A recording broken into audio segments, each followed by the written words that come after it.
Good morning, everybody. And Stephanie was just explaining to me that she was doing some show stuff. And the last time she said, "You show me yours, I'll show you mine," I was a little scary. I mean, I was frightened. Wow. Frightened. Wow. Yeah, because the zits on my ass do not match the bumps on your lip.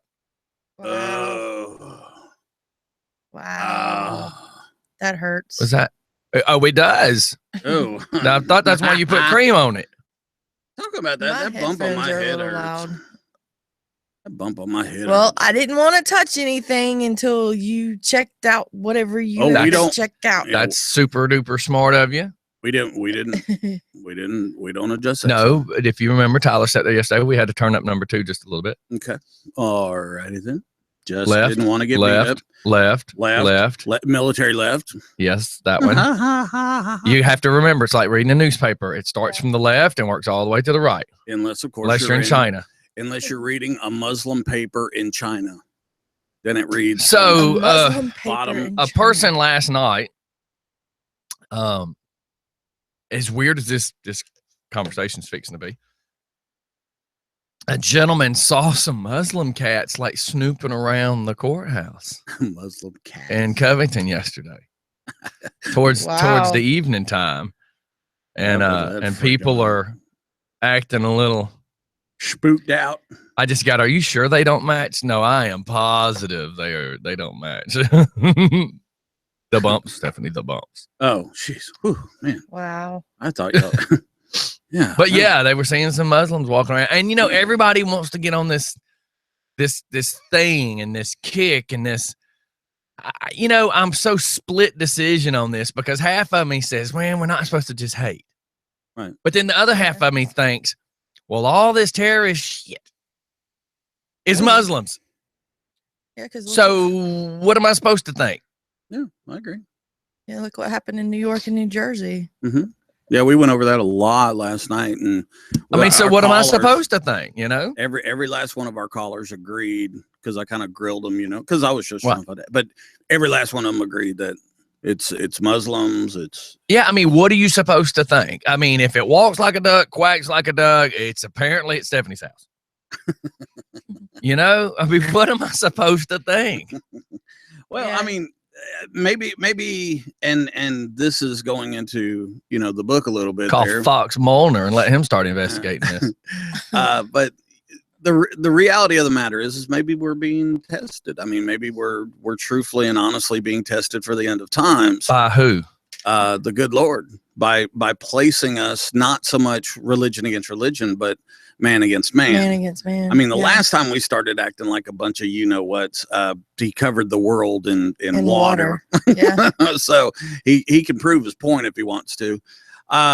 There's a lot of people. I'm scared it wouldn't be water this time, though. No, I would think probably fire. I think it's going to be drought and really? Then floods. I think he's going to drought out certain areas and flood others. I know I felt really weird the last 2 days because I don't drive a lot of places, but I did have to go to Loganville because my son yesterday. So I needed some fuel. Oh, my God. Okay. And did you watch any news this morning? Not this morning. No, sir. Okay. Get ready. Yeah, I know. Obviously, the governors jumped in and said no more price gouging because it was getting stupid. Yeah, but it's not price gouging.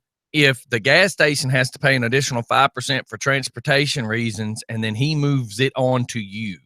Yeah. Well, so as long as they're claiming that the gas price for the purchase is going up by 5%, he can pass it on to you, the purchaser, by 5%. So right now, Gas Buddy's saying about $2.60, $2.50 a gallon here in Georgia, not some of the other places. It's crazy. Yeah, they were saying the national average is $2.21. Yeah. So you see what I'm saying? Things are cool. It's just the availability of gas. Yeah. And so I drove around like yesterday before the World According to Mike looking for gas, and I was like, man, if I don't find some gas tomorrow morning, then I'm going to be. SOL. Yeah. So right there beside my house is a gas station I normally stop at. And what he's taken the nozzles and the hoses off the pumps themselves. Right. Well, when I drove by this morning, I noticed that they were hooked back up. Yeah, because they get fuel at midnight, 2 o'clock in the morning. So I pulled in there and I said, dude, you got fuel? He's like, yeah, man, go ahead, get with it. You know, it's few and far between right now because it's so hard for them. They pumped out 300,000 gallons yesterday out of Alabama, and they're driving the tankers to here. Yeah. So, you know, I personally almost believe to an extent, if they're traveling the I-20 out of Alabama, that they should tell all motorized vehicles, tankers to the right, everybody else to the left. And whoever is stupid enough to get in the right-hand lane, you deserve to not have gas and be pulled to the side. Because don't interfere with the fact that everybody's crying and we need gas. Well, allow them to get us gas. Right. Yeah. The other thing, too, is this morning on the news, and I definitely love how the sick-ass media does what they do. You know, every tornado, the media goes out and finds the stupidest white trash redneck they can get. Dirt sandwich eating mode. To get on video. Absolutely. Okay, well, 180 degrees different. This morning, they pick, God forgive me for saying this, but they picked the most uneducated, poor black folks they could. And they're sitting there talking about gas, and they're talking to these people that probably can barely afford to have a car. Mm-hmm. And they've got these people saying, we can't afford to keep driving around looking for gas, and we can't afford to keep the tank full. And I'm thinking, why are these the people that you're interviewing? Because you're making us look desperate, and it's just adding fuel to the fire. Yeah. Does that make sense? Yeah. But absolutely. They did show at 5:30 a.m. this traffic going down this road of people that were turning the right signal zone, like to pull into the gas stations, and then they would just drive past the gas station because they'd noticed there was no gas. Yeah. They said that most of the QTs, half of the QTs have fuel, and the other half do not. I heard they were spreading out their distribution plans too for a little bit. Yeah. So I hate that's. What about the poor guys? That's the way it is again. Well, I know. What about the truck drivers? I mean, are these guys just sitting at home not working? Dang, that kind of sucks. I know the quick. Say what again? The drivers, the OTR drivers, the tanker drivers. Yes. What about it? Are they just not driving? No, they are. But they're compensating. Instead of hitting, because everybody's so freaked out that there's a gas shortage, they're getting so much gas and keeping it now, instead of people letting their tanks get down to half a tank. Every day, people are getting gas whether they truly need it or not, because they don't know if there's going to be gas tomorrow. Yeah. So in other words, everybody that buys a full tank of gas, by the end of the day, they're wanting to go ahead and get that quarter of a tank back because they're scared there won't be gas tomorrow for the rest of the week. Does that make sense? Oh, yeah. Yeah, absolutely. Well, I know Saturday when we were coming back from Helen, we stopped in the Gainesville area, to get something to drink. And there was a sign on the door that said that they were out of all gas but the premium gas. Which and again, now they're saying that now they're only refueling unleaded. So if you're wanting anything other than unleaded, you're screwed. Yeah. Have they said what actually caused the break? Do they know what caused, just wear and tear, or nobody's saying?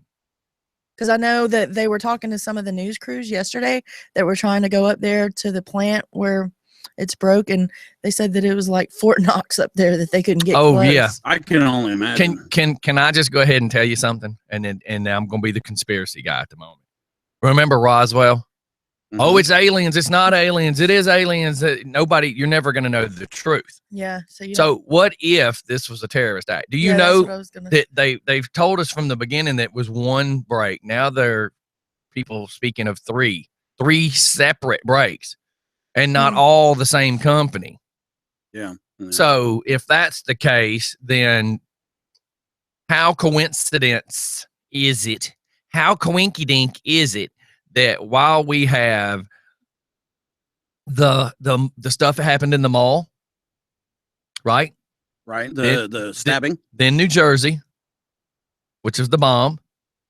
Then there was something here in Georgia that was the federal building. Mm-hmm. Yeah. Then all of a sudden we had the gas.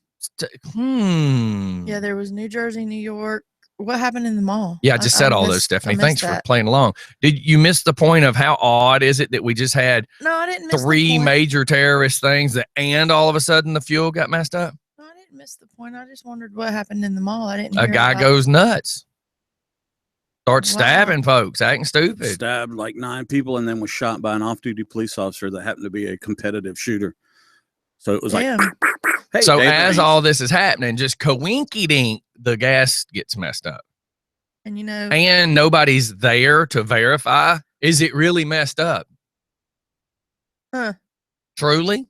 Is it?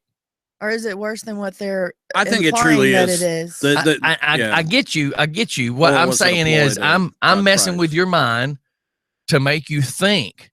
So we've seen video of some spills. Is it truly a pipe busted, or did somebody company-wise screw up and somebody hit the wrong valve or something and they're blaming it on a leak? Or, I mean, we don't really know, do we? We only know what we're told. Be good little citizens, my man. Go to work. Sheep. Work the crops. Work the field. You know what I mean? Oh, yeah. And it's all right here. Well, I mean, it's past 9/11, but it's all coinkydink. It's all in the month of September. Yeah. Yep. I'm not trying to be that guy, but I'm just kind of pointing out it sure is awful big coincidence. There sure is a lot of mysterious things happening in this month. I think we need to get Shaggy and Scooby to go investigate. I know that the guy from the pipeline was on the radio this morning talking, and he sounded relatively sincere. Still, nobody's saying exactly what happened, though, which I'm sure there's probably legalities involved. Oh, I'm sure. So. And until investigations, nobody's going to squeal on anybody. And I'm not saying anything majorly stupid has happened, but you also don't know if something hasn't happened, unfortunately. Yeah, you really don't know just how bad it is because they really haven't said anything. Well, nothing of intelligence. Yeah, really. So I mean, what do we keep hearing? I mean, the real thing that we keep hearing is everything will be okay with the gas, you guys. Just everybody bear with us. We're working on this. Well, remember the bestest that we can. I had kind of shot that thing out to the Just for Fun board a couple days before it came out in the news, so we weren't 100% sure if it was, good information or not. Which one? Yeah. About the pipeline. Yeah, and that's the point. We don't know. We only know what we're told. You know what I mean? We only know what we're told, and you're only told what they want you to know and what they want you to believe. Mm-hmm. I mean, come on. It's no different than all the Muslim stuff that's happening in all these towns. It just is what it is. I'm sorry. How coincidence is it? How about this? The school bus wreck yesterday. Yeah. Coincidence, that's on 162. Same road the Moss is on, same road all the weird stuff's already happening. Is that a coincidence? I certainly hope so. I'm just saying it's awfully coinky-dink that all this is happening around here, and you keep hearing all these bits and pieces of stuff, and nobody really has a good idea of what's happening. But it's easy to blame it on everybody else. It's easier to blame it on something else. It's easier just to pretend you know nothing, like Schultz. I know nothing. So what's anybody else's thoughts for that? Well, on this side, I feel bad for all the people that are losing out money and whatnot. So that's unfortunate. I hope to God that it's for real. Which one? Talking about the pipeline. Oh yeah. Yeah. The other part I have no control over. So, but I do have to get gas on a morning basis. Well, and that's the other thing is think about the people that live on a fixed income. Yeah. So a lot of people don't realize that a lot of this could actually be to control us, because you think about some of the people that don't have the money to keep going every day. Yeah. To refill their gas tanks, right? Yeah, because they're only allowing it or some gas stations only allowing them 10 gallons at a time. Yeah. So what do? Hit Yeah. Hit the same gas station twice? Yeah. Go around the block and then come back. Well, there's been lines pretty much at every station that has fuel. Right, but that's what I'm saying. How do you get around this? And how do you stop them from filling up if they are paying with their credit card and they don't come to the window? Yeah, well, I don't know. I don't know, Joe, but they said they'll have it probably fixed by the end of the week. So, right. Well, I wonder how long the ramifications or the ripples will continue. And I know at Kroger, even though no one's there, you can go up to the gas pump and use it with a credit card. Yeah, used to you could do that at Walmart, and now Walmart turns their pumps off at night. And I found that out about a year ago because used to that's how I would do it. Used to, it didn't matter where I was, as long as I knew I needed gas. All I had to do was just run up to a machine, because used to, as long as the lights were on the pump, not the lights under the awning, but the lights on the pump itself, you could still get gas. Well, Walmart started doing it where you can't do it that way anymore, that they actually turn their pumps off. Yeah, and that's probably the right thing to do, you know? Yeah. Well, I mean, there is a liability issue at one point, because if somebody was to do something and everybody was turned off, you know, and nobody was there to hit emergency anything, then you become liable. Yeah, that's true. So what do we got going on today, fellers? You talking about after the show or on the show? What you got? Period. Today, what do you got going on today? I'm going to go probably do some stuff with American Family Insurance, the James Stone agency here in Conyers. And I'll be up there too. Oh, okay, cool. Wow, what are we going up there for? To work. Yeah, I have to get on their intranet. Intranet? Yeah, you can't access it from outside of their network. Oh, I'll be up there answering the phones and filing and.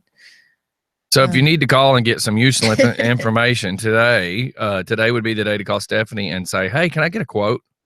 And then I'll say, let me take a message for you and I'll get someone to get back in contact with you as soon as possible. And remember, she writes in redneck and knees. So if you don't get your return call in 7 to 14 days, you might want to call back yourself. Yeah. I can, is Karen going to be back? I know she was listening. She's going to come in Thursday. Okay. Bit. Or she's aiming or trying to come in Thursday for a little bit. Cool, I guess. Yeah. Well, we're all telling her, don't push yourself. You know? Unless it's over a bridge. Or down a hill. Yeah, birdie. Or anything along those lines. So The Voice started back last night. I did not watch it. It is recorded. I'm to the point where I don't enjoy watching the auditions. Some of them can be funny. Some of them I find them to be annoying. Yeah, some of them can be annoying. Like American Idol's auditions, to me, that's so annoying, because either you're going to see the individual get up there and purposely be a jackass, and then everybody giggle at that person, or you're going to have somebody that is truly trying to be serious and they suck so bad that you feel moments of your life disappearing like sands in an hourglass, and then you giggle at the person, and then I feel like maybe we're not supposed to be doing that either, because at that point we're totally making fun of somebody for being an idiot, which, you know, I did just call him an idiot. But if you're dumb enough to go on TV and face ridicule, then hey, it is what it is. I don't know what the benefit is, or I mean, because there's people out there that are just tone deaf. I mean, good Lord, I've been around them. That's why I quit doing karaoke, because I was sick. I'm not lying. One of the main reasons I quit, I was just helping fusions one night, and a lady walks up with a Crown Royal in one hand, a cigarette in another hand, and I want you to think about this. Do we have to? I want to sing Britney Spears, and could you put it in the quarter D, because the doctor said I'm straining my voice if I'm trying to sing other than that. Hell, that hurt my voice just trying. Oops, I did it again. So I try to hand her the microphone. I said, hey, honey, just have fun. Yeah. So what hand are you going to hold the mic in? Because she didn't want to hold her cigarette too close to her drink because she said it changed the taste. So wow. I'm like, well, you got to put one of them down. And then she got up there, and in the middle of the song, she wants me to stop the song because I didn't change it into a D. And I basically went ahead and said these words. I said, hey, enjoy getting drunk and shut up. That was enough for me. That was enough for me. And I mean, because she just kept on and on, like she thought that she was Pink. And she had like, oh my God, this fan base outside, and she wants to stop the show to look at me to tell me I needed to change the chord. And I'm just kind of like, oh my God, just have fun, please. Cause I'm not. Well, I'm trying to find on YouTube this one particular fella. He's 16 years old, and he was singing "The Way You Look Tonight," or it was Frank Sinatra song. And I'm telling you, this kid was amazing. He did not sound like he was 16 years old. Well, that's pretty cool. I mean, and I mean that sincerely. And he'd only been, he said that he's only been singing for 2 years now. And it was amazing. I'm sure he's been singing more than 2 years. He probably means he's only been, trying to sing in front of people or whatever for 2 years. Somebody like that just don't appear out of nowhere. I know, especially if I can find it, and especially once you hear his voice. He was awesome. He was good. I hope he goes far in the singing competition. All right. So while everybody's doing that, Brian Eubanks went to the Summit Racing place last night for their car show. He won on the dyno test, where they put you on the dyno and see who gets the better readings, et cetera, et cetera, et cetera. So he's got that new Cobra. So that was pretty cool to see a trophy out there for him this morning. Cool. Congrats, Brian. And little Richard just sent something and said, hey, here's a story for you. Uh-oh. Yeah, little Richard is back, everybody, if you would like to welcome him back. Hello, Richard. He is back working in Juliet. So he is no longer in the Augusta area. And see, I was hearing something about this alleged gangster is found in Conyers and was arrested. Oh, wow. Yeah, I was hearing about this on the news this morning, but, there wasn't a whole lot of detail. Like, we heard about it last night as well. I'm starting to sound like Rich Archer with all my ums. We heard about this last night on the news as well, but we truly, because there wasn't enough information, didn't make a big deal out of it. I'm not saying not to now. I'm just saying that's kind of where I was at. I was like, man, I need to catch truly catch a great story on this in order to be able to say something about it. I'm going to go to WSB and see if they show it. Of course, they're probably talking more about this dang gas shortage. Oh, yeah. That's the topic of discussion. Which is also a good way to keep your eyes off everything else. Yes. Nose itching this morning. I apologize, y'all. It really is. Well, look, we can go to commercial. It's 8 o'clock, and we'll dig up some stories. Everybody hang tight. We will be right back. It's just fun in the morning.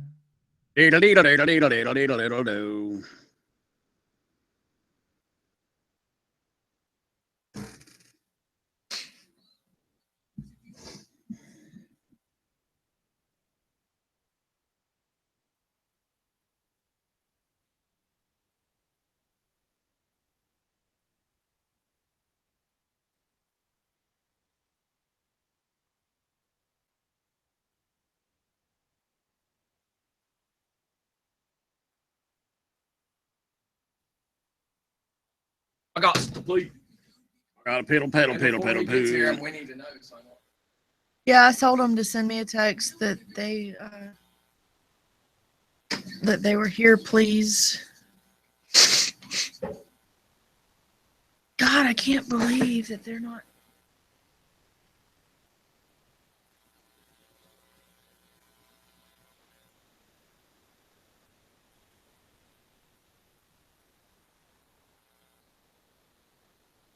There he is.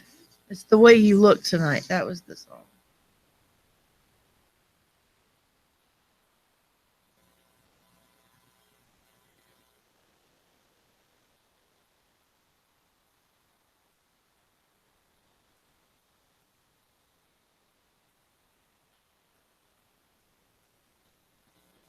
Hires. Yeah, that's what it is. I found it. I'm gonna send it through Messenger. The kid Riley Elmore that sang, and it's The Way You Look Tonight that he sang.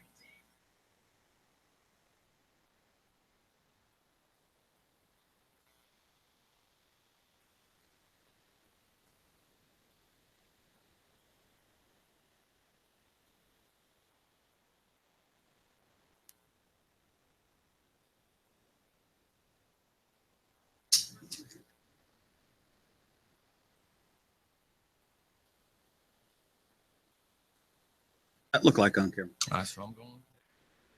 Lightening up that way too much, though. You know what I mean? Because it's making the light too white. Larry. But it sure probably would. Sure, probably. It would probably.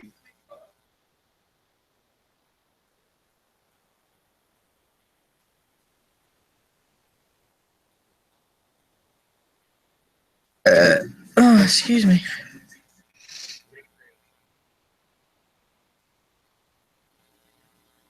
Oh, yeah. So I need other one like that, but I need a spotlight, but probably less.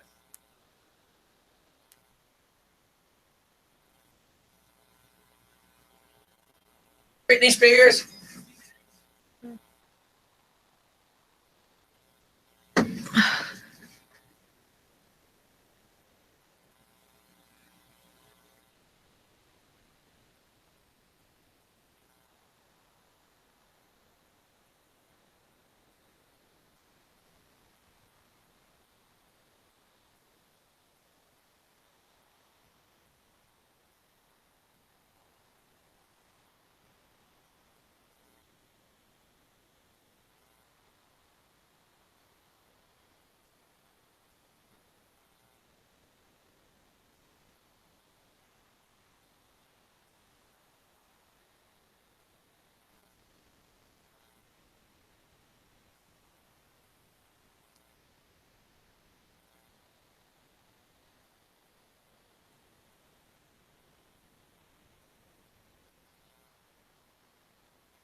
I saw that.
Down, down, down, down, down, down. Okay, we're back, everybody. We're back. Come on. Yeah, We're back, come on. we're back. If I had a fake ponytail, who you think I'd sound like? I'll make myself up with a fake name. Southside Steve. He ain't even from the South Side. I'm gonna call myself Northside Scottie. I'm from the East Side, but what difference does it make? Northside sounds better. I know, but your name is Scotty, so Southside Scotty would actually sound better. Yeah, but Northside Nick. I'm gonna call myself West Side. What's up? I might have to learn to make my fingers do the W though. How you do that? It looks more like the shaka, but Yeah, I'm gonna come up with a fake name. That's what I need to do. Shocker Scottie, Scottie the Shocker. Somebody asked me the other day about DJs, and they're like, "Hey man, why do DJs make up these stupid names?" I go, "Oh my God, you're gonna hit on a pet peeve of mine. I call it funny. Funny. A grown ass man is gonna call himself DJ Swizzle Nuts. I don't get it. I don't get it. What were you when you were like 12? Did you want like a cool name and your mom and you sucked? Like your name was David and you wanted to be like DJ Swizzle Dick. I don't think I went with that one. I went with Flash. My nickname was Flash. Yeah. Yeah, well, you were a flasher and a streaker. There's a difference. Yeah. Flash. I was Flash. DJ Swizzle and DJ Finizzle Jizzle. DJ Drip. Oh God. Because you got VD. No. I don't get it. Just you got a name. You were born with it. Just go with it. Just go with it. Now I do admit, DJ Scottie sounds better than DJ Scott. But my friends started calling me Scottie when we were at work, so it just kind of went. It just kind of went that way.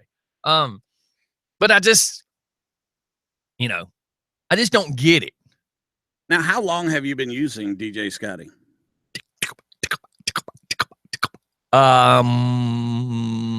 07? Really? Okay, I thought it was longer than that. No, I mean, I went by Scottie a long time before that. Well, that's your name. Like on the construction site, if you were one of my buddies, you were calling me Scottie.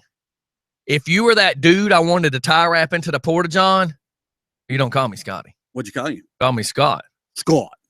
Or hey, mother. Hey, here. Because on the job site, we didn't, that's what I try to explain to people, that there's 3 worlds that a lot of people don't realize exist in this same world. There's a construction site world, there's the biker world, and then there's the rest of the world.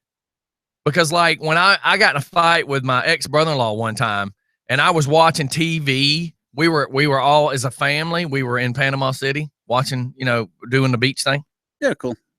So I'm watching television, and his son kept walking over, changing the channel. I was already there watching TV, and his son kept coming in going, I want to watch cartoons. He flipped the channel. Well, this guy's name was Richard. We really did call him Dick. He walks in and says, hey, my kids want to watch cartoons. And I just looked up and I said, I don't give a shit what your kids want to do. Your kids can go play Monopoly in the other room. I was already in here watching TV. Now, mind you, this has already happened like 2 or 3 times. And I was trying to explain that to Stephanie this morning. I will let something slide several times before I get to the point where biting my lip hurts. Like it's a shaking 2-liter Coke. It's only going to shake too many times before the top pops. And by the time the top pops, you're not going to like where it goes because it's spewing everywhere. So I bit my lip trying to be nice, because on the other side of that wall of this living room-ish area was living room-ish was the kind of sitting area for the kitchen and the breakfast room, if you want to call it that. So I'm listening to them giggling, crackling, or whatever. And needless to say, when he comes in, I said, I don't care what your kid wants. Your kid's a kid. The adults are sitting in here watching TV, and we was watching the news. I'm like, y'all can go into the other room and just chill out. Well, needless to say, when I said that, he decided he was going to come in and look at me when I do this. He takes his fist and balls his fist up. He walks in front of the TV. You watching my hand? And he does like this. He looks me in my eyes. Number 1 mistake, you're going to look me in my eyes while you're yelling at me. There's your number 1 mistake. So he looks at me and does this and goes and takes his hand and hits the off button on the TV and leans down while I'm sitting on the couch, mind you. He leans down and points at me and said, I told you my kids want to watch cartoons. Well, there you go. Can we just go ahead and get the red paintbrush out and paint blood? Because I stood up and I said, first of all, and I put my finger on his nose as I leaned over the coffee table, and I said, first of all, let's me and you come to an understanding. You don't come in no room and yell at me. Secondly, you ain't my daddy. I said, so you ever put your finger in my face again, I will break your hand as I snatch your finger off your hand. I said, and let me tell you another thing. No. Just no to all the above. No. I said, you better get out of my face and you need to go somewhere else. Well, he decided he wanted to get louder. So let's just say I stepped over the coffee table. Get some. Let's just say that's the last time me and this gentleman have ever spoken. I didn't even go to his funeral to speak. You don't, once you cross that line, you don't do that. But what ended up coming about was he said, well, I said, let me tell you something. When the family decided to sit down and talk, and I said, I'm going to address something with you guys. You don't act that way. Let me tell you, in my world, that would have got you thrown in a ditch, hit in the head with a hammer.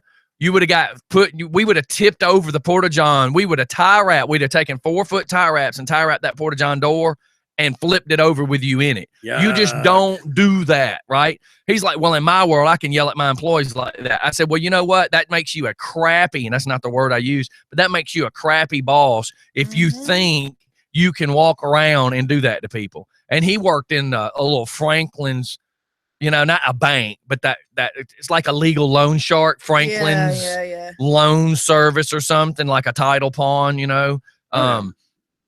And he believed that he can yell at his employees like that and intimidate people. Well, you picked on the wrong person, because I'm not going to do that. Everybody's so used to being this fun-loving guy. But what y'all don't realize is I put up with it until I feel like I can't put up with it no more. And then usually when I open my mouth, it's all nasty at that point. Like, I've already put up with it as long as I can. People are lucky I am DJ Scottie now, where I've got this big reputation I got to worry about, and I try not to get caught in public doing anything.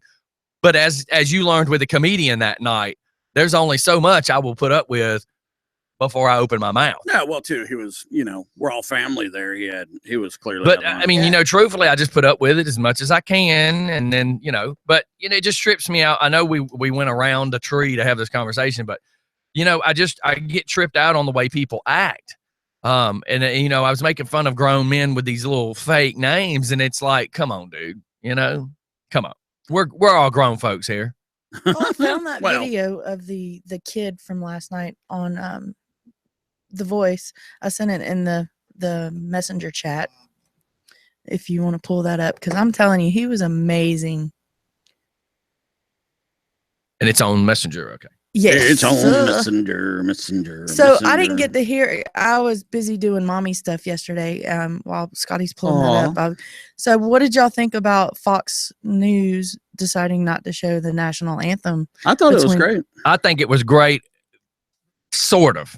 I'm not happy that they didn't show it, but apples versus oranges. Yeah. I hate that we didn't get to see it. I get that. I don't watch the game anyway, so it doesn't bother me. This is just strictly my opinion. I hate that the general public didn't get to see it, but at the same time, the CS people, and everybody knows what CS stands for. Let's just say Monica Lewinsky's.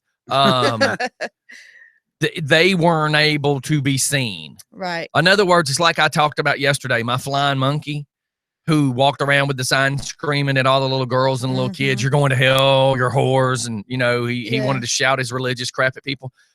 He was mad because I would never say his name on air. And he's like, you're scared to say my name. I'm like, no, you flying turd. I don't want to give you that recognition. You want that recognition. I'm not going to give you that. Number one rule in DJ Scottie's world is I'm not going to give you what you want. Right. You want my attention? You're not going to get it. But you remember, I ended up giving the dude his attention. He just didn't like how he got it because it's not what he wanted. Right. Okay, so there's just like this pumpernickel suck-a-dick-a-drill. He is not getting the attention he wants. Yeah. Because as far as I know, that was the only one that it wasn't shown. Well, I think something funny is people are sharing this picture of him with his afro talking to another football player, and it says, you should grow your hair out. And he says, no, because I have to wear a helmet. Yeah. To get on the bus.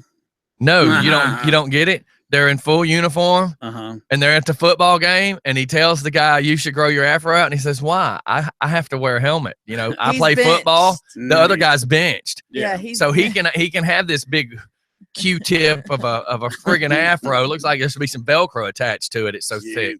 Wow. But hey, did that sound racist? I'm just saying. Well, I don't know. It's racist. I just think it's ridiculous. Don't give the vamps what they want. And what they want is some of that joy juice. I've got to get back on that. I have begun letting people get under my skin. And quite frankly, like the politics and stuff, I'm kind of over some of the politics stuff because, you know, truthfully, it's all used car syndrome.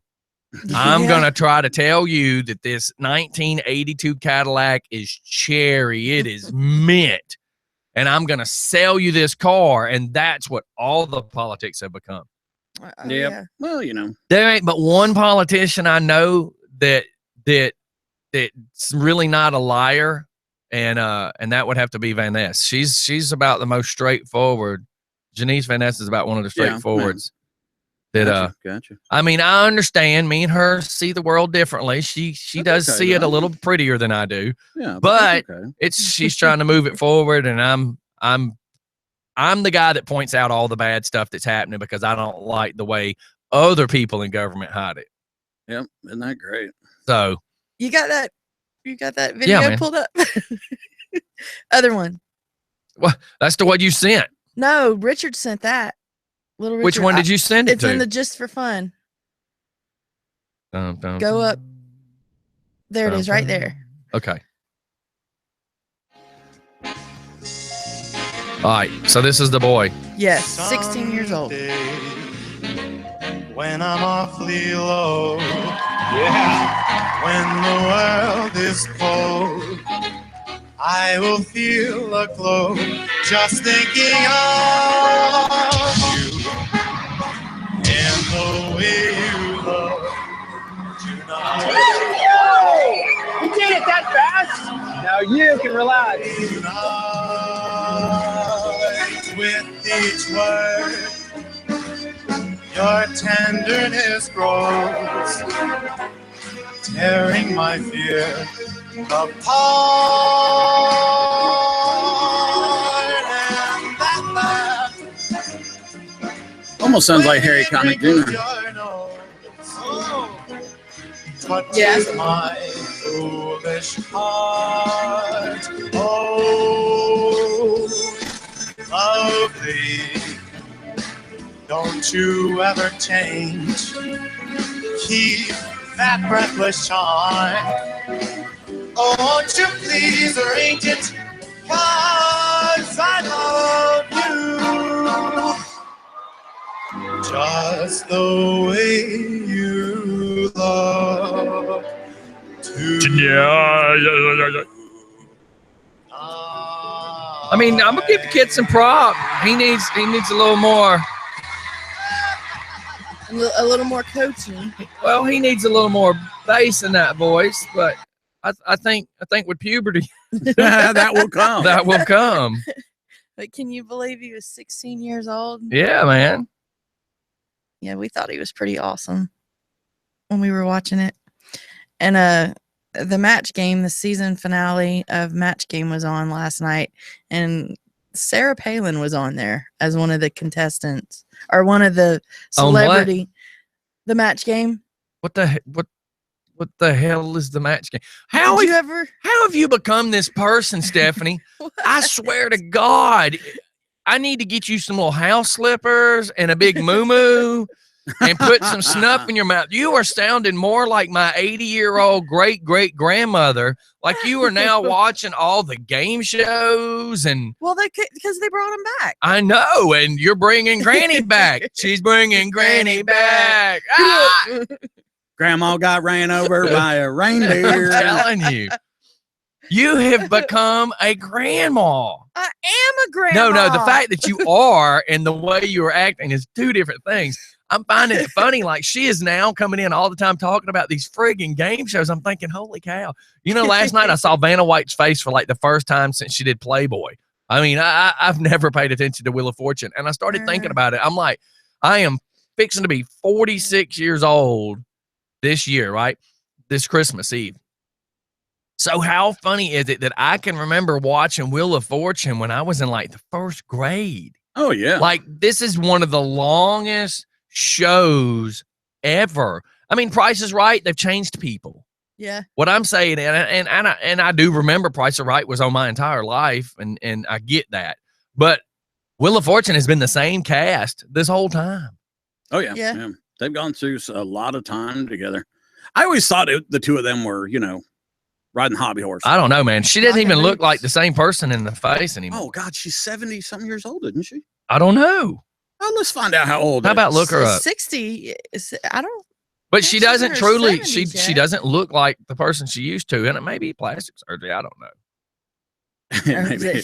Yeah, I think Should Vanna White is 4,687 years old. She's prehistoric. 1957, so she's 59. I mean, here's the thing. I remember her looking like this. Well, yeah, when she did the that's the actual lingerie shoot too. So it doesn't have a name or a year, but look at her. I guess I don't know. Maybe I just remember her looking different, or I have her face confused. I'm guessing. But looking at that mouth and nose and eyes, yeah, she still looks like that. But that's what I saw on TV last night. But I guess that's the same person. I'm gonna say she did that layout in 1986. But looking at the forehead, there's been some Botox. Looking at those cheeks, there's been some Botox. So maybe that's what it is she's just had some Botox. Let's see. And I don't remember. But like that's the girl I remember. But look at that face. Yeah, that's. Yeah. But that's the younger her. Oh yeah, that was when she did the lingerie shoot. So I don't know. Maybe I'm just confused. Let's see. But look at her there. I mean, that looking at that face, and I just don't remember her jawline being manly-ish. I'm trying to be gentle when I say that. Here, let's Yeah, see. it does look. Do you notice that her jawline Yeah. looks a little larger? Maybe she's had some surgery on her jaw or something. Huh. Yeah, because that's definitely Maybe weird. there's some surgery. And then Pat Sajak is 69. I got Raven I saying didn't good know. morning, and it'll be good morning. Beep. How's it happening? That's my good morning construction English. So yes, you know I do miss that world, man. You know, because I could just get out there and be me, and I didn't have to pretend. And You can do that here. Well, I always now it's like every time I open my mouth, I have to fear what's going to come out of my mouth. No, you don't. And I had a conversation with somebody yesterday, and it was really a cool conversation. And they acknowledged what I go through. They're like, man, I bet it sucks now that you have to watch everything you do. I said, yeah, it does. Yeah. I said, I kind of liked it better when I didn't. I think you're putting an unrealistic expectation on yourself. Nah. There's so many things like, okay, I'm going to read something to you. 1987, buddy. Playboy. I'm going to read pictorial. something to you. Huh? Was I right? I said 86. Pretty doggone close. Let's find out who this is. Hello. Good morning. Good morning. Hey, number 3, what's up? Not much. I do have to agree with you, Scott. You have to watch what comes out of your mouth. Yeah. With that voice message you left my mother-in-law yesterday. I see nothing wrong with that. Look, if it happened during radio time, then I can't be held responsible for anything that come out of my mouth. I had him wish my mother-in-law a happy birthday, and she's very religious, so he starts playing pig noises. You never. Whoa, no, you ace-hole. You never said she's very religious. I did. Go back and listen to your show. Oh my God. I said it, and then you go, hey, I got to catch this other call. Oh God. Okay. So you're going to say something as I'm trying to hang up on you, and you think I'm supposed to be listening to you. Before you said that. I said that before you said it. But either way, yeah, but. Okay. So how did she handle it? What ER is she in? I texted her immediately. Do not listen to your voicemail. Delete it immediately. Oh my God. Are you serious? Yeah, she's very religious. She don't even like the word "but." Can I ask you something then, you jackass? Yeah. What in the hell made you think I should be pranking her then? I didn't say prank her. I just said wish her a happy birthday. What do we do? What do we do, Jeff? As he's playing the pig noises, he's screaming, I told you not to be humping them pigs in the back there. Oh my gosh. Why would you ask me to prank her then?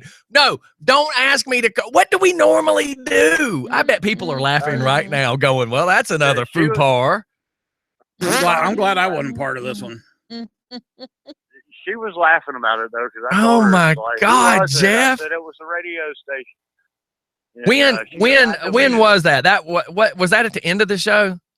Right at the very end of the show. Okay, I'm gonna go back to yesterday's end of the show and see if I can play it, because I'm sitting here still thinking, why? Oh, Tyler why was lucky that the did you think you could have me prank somebody? And I know you say it wasn't a prank, but come on, dude, you had me calling some woman. All right, let's see where we're at. I do have one. Hang on. Let's see where this one's at. Dun, dun, dun. Violets of blue. It'd be funny if You they had know, Mike Tyson on there. Oh my God, with his voice, it would be Yeah. hilarious. Imagine it. But these are all 7. All right, let me see, because I know keep stopping It to was take right a break, after stopping Mike to take a left. break. I mean, they're all in the. Oh, it was right after Mike. Yeah, right as Mike was leaving. Okay, here's Mike leaving. And something. Hold on, please. I know this is something I should have done on commercial, but I figure we might as well do it while we're talking about it over the phone. So, anyways, tonight on The World According to Mike, there will be a lot of serious nonsense. Seriously, there will be nonsense. Checking for lumps. Yeah, that was. And funny yeah, stuff, that was too. a screwed up show. That was hilarious. They might get 90, so we'll see how that goes. I did not see any rain in the cloud. All right, hold on as I'm moving, advancing here. Who knows when that's going to be? Any other time? I don't know. Any other time I'd have some idea. Well, I'm waiting to see if this guy calls back. Tell people you got to kind of pay a little bit of respect to what created it. I mean, look, we wouldn't even have cell phones if it. God, man. See, I got like 5 episodes, and it got a little boring. I wonder exactly where. I may have to find this on commercial. Here's what I'm kind of ill about with The Walking Dead, and now the one we're watching now. Because if it was right after Mike, then I'm gonna go to Sisters. Yep. How soon after Mike? stolen. He said right after I was left. about He had it 2-3 stolen. Somebody stole Okay, hang on. And it's on Harley. Craigslist. No, it's It was not. right after that. It's just Oh, okay. it's stolen, but you're saying I'm saying it because the girls he works with is like, It was right after that part. I want to see that one. The other one I'm tripping out on, and Dang. I don't play those. those are so old and How about they'll show like an injured child? Good But I God. do have one for tomorrow. You can play whatever the hell you Which want. one? No. the one. Right. Tell people you got to kind of pay a little bit of respect to what created it. I mean, look. All right, I'm gonna have to just find that on commercial because I hate that we're Yeah, that was kind of weird. putting But I do have ourselves one for through you that. for tomorrow. Say again. Overlapping and Yeah, I do have a prank for tomorrow, and you can do whatever the hell you want. Well, I mean, that's the problem is we do whatever the hell we want. Yeah, That's I know. Well, usually you're pretty cool. You're laid back. If you got someone that can't really be that wild on, you kind of keep it cool. But yesterday, I have no idea where that came from either. I mean, even after I did it, I was like, where in the hell did that one come from? I know. So listen, oh my God. I got to say this one, right? Okay, so we're talking about how I have to watch everything I say now, right? And Mike says, no, you don't. Well, Mike doesn't, and that's why Mike's show is at what time it is, and that's why it has the following it has and everything else. Me, on the other hand, I'm trying to do something so much bigger than that. It's called run an entire radio station and grow and get bigger. So everybody knows how I speak about the Spanish descendants. Are you listening, Mike? Quit playing video poker. I'm listening, man. I'm right here. Well, acknowledge that I'm talking to you. Well, I mean, you just pretty much insulted me in my show, so I was just kind of being quiet, so I didn't comment about it. Go ahead. So I get this message yesterday. Stephanie, are you listening? Yes, I'm listening. Okay. Conyers Latin Fest 2016. Hello, DJ Scottie. My name is, I'm a resident of Conyers and blah, blah, blah, blah, blah. Blah, blah, blah. In celebration of the Hispanic Heritage Month, You were not invited. we are doing this, and this, and this, and we'd like to know if we can come on your show to speak about it and would love it if you would be a sponsor. And the whole time I'm reading this, I'm laughing because I'm saying to my wife, oh my God, do they look at this picture? This is the normal flyer, which is great for anything that happens in Old Town. Now I want you to see this one. How do I not giggle? Mike's doing it for me. How do I not giggle at this flyer? Is Cooper Karkamaka? Is he? My problem is, out of respect for these individuals, I would love to be part and help, but my problem, everybody knows my problem is, how do you? How do I?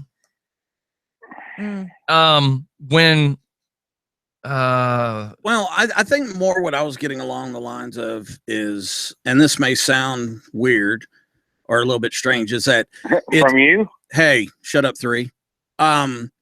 Is that you'll go on a 10 or 15 minute rant on politics, and then you'll yell at us for talking about politics.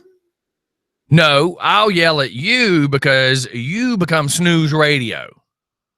See, it's a narcissistic attitude. No, it's you have to keep keep it live and funny. And some of your reports you start getting. No, I'm talking about you talking about the politics, not me. What did you just say? Even Stephanie's confused in what you just said. I just said you talk about politics, and then I yell at you when you do it. Yeah. Okay. I said I yell at you because yours becomes snooze radio. Okay. Like you don't keep it.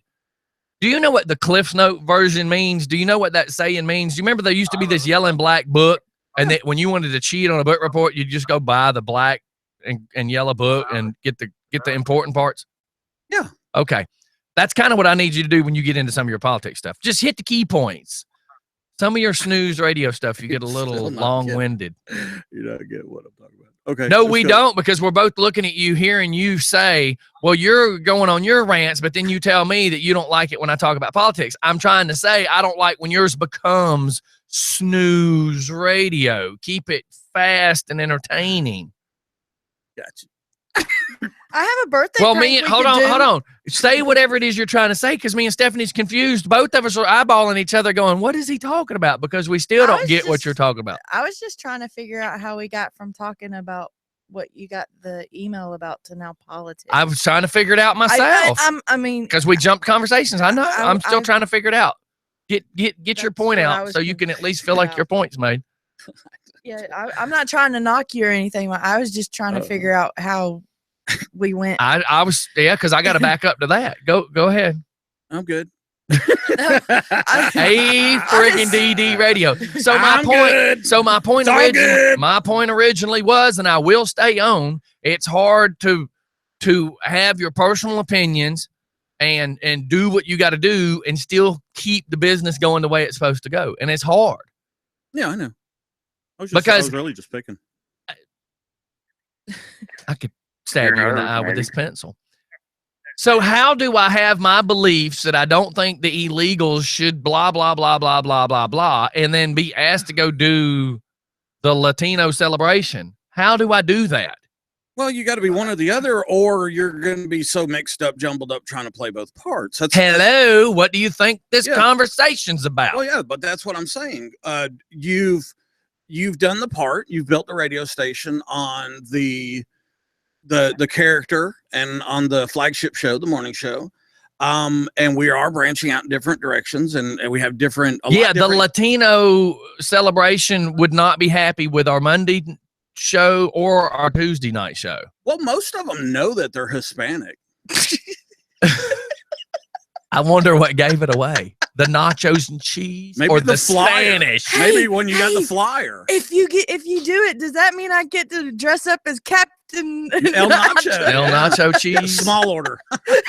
You would have to dress up and sit at my booth dressed as El Nacho cheese. I mean, check it out. If you get the flyer, you're probably Hispanic. I need you to back up for a second and go back on the what do you think? How do I perform? How am I DJ Scottie? How am I the person I am with my beliefs and and be the funny guy and everything else, if every time I go to be funny, I have to worry about who I'm pissing off? How do I be Richard Pryor if I'm trying to be censored? Well, I'm not trying to be stupid or anything. I don't but think how you do can help it. I know, right?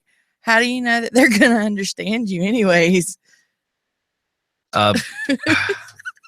That so has nothing to do. That right there was a lack of intelligence in that conversation. That has nothing to do with the point in which I'm trying to make at this present moment, young lady. Just saying. Jeff, what is your opinion? Any callers? Anybody Jeff, else has an opinion? I try not Please. to have one. Jeff's playing Sudoku with a crossword puzzle. No, it's actually at 9 minutes and 54 seconds when you did the prank. Oh, he's still. Or- Are you still No, on I'm that? not. Hold on. Let me grab a damn pen and a paper. Nine, Oh, hold on. Hold 15 on. seconds. Jesus Christ. Say it again.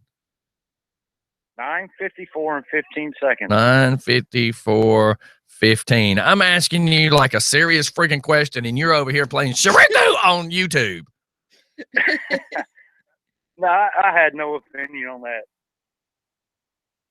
I got from Tubby going, I get to party with my essays.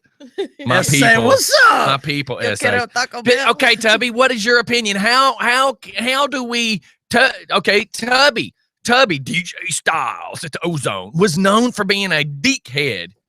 Known for it. Like everybody told me back in the day I was gonna hate him because he was such a dickhead.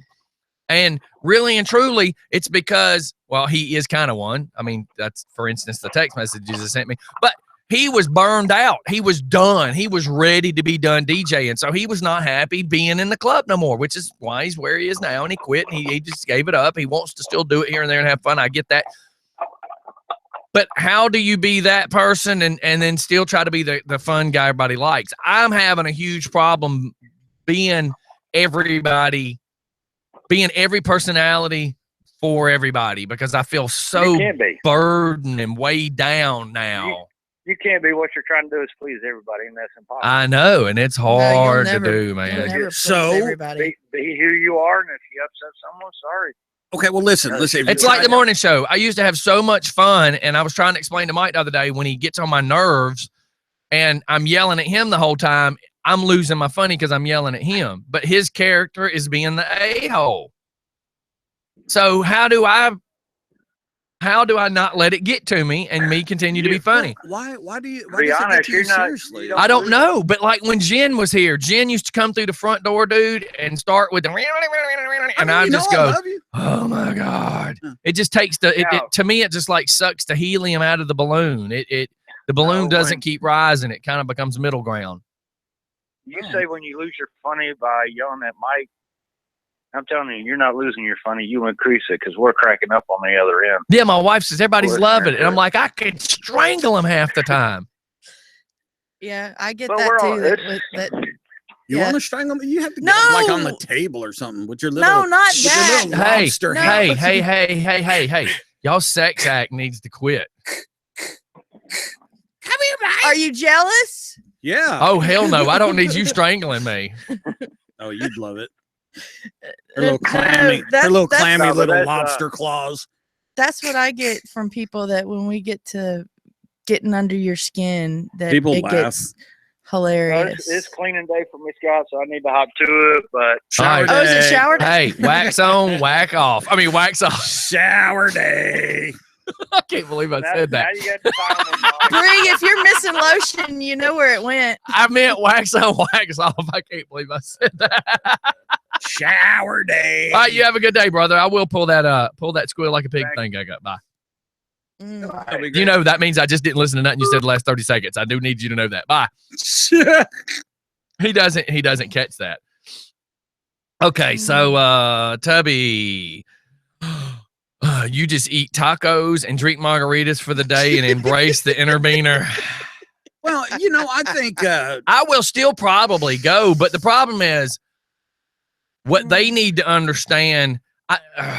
Y'all ready for this? I don't pay to be a sponsor.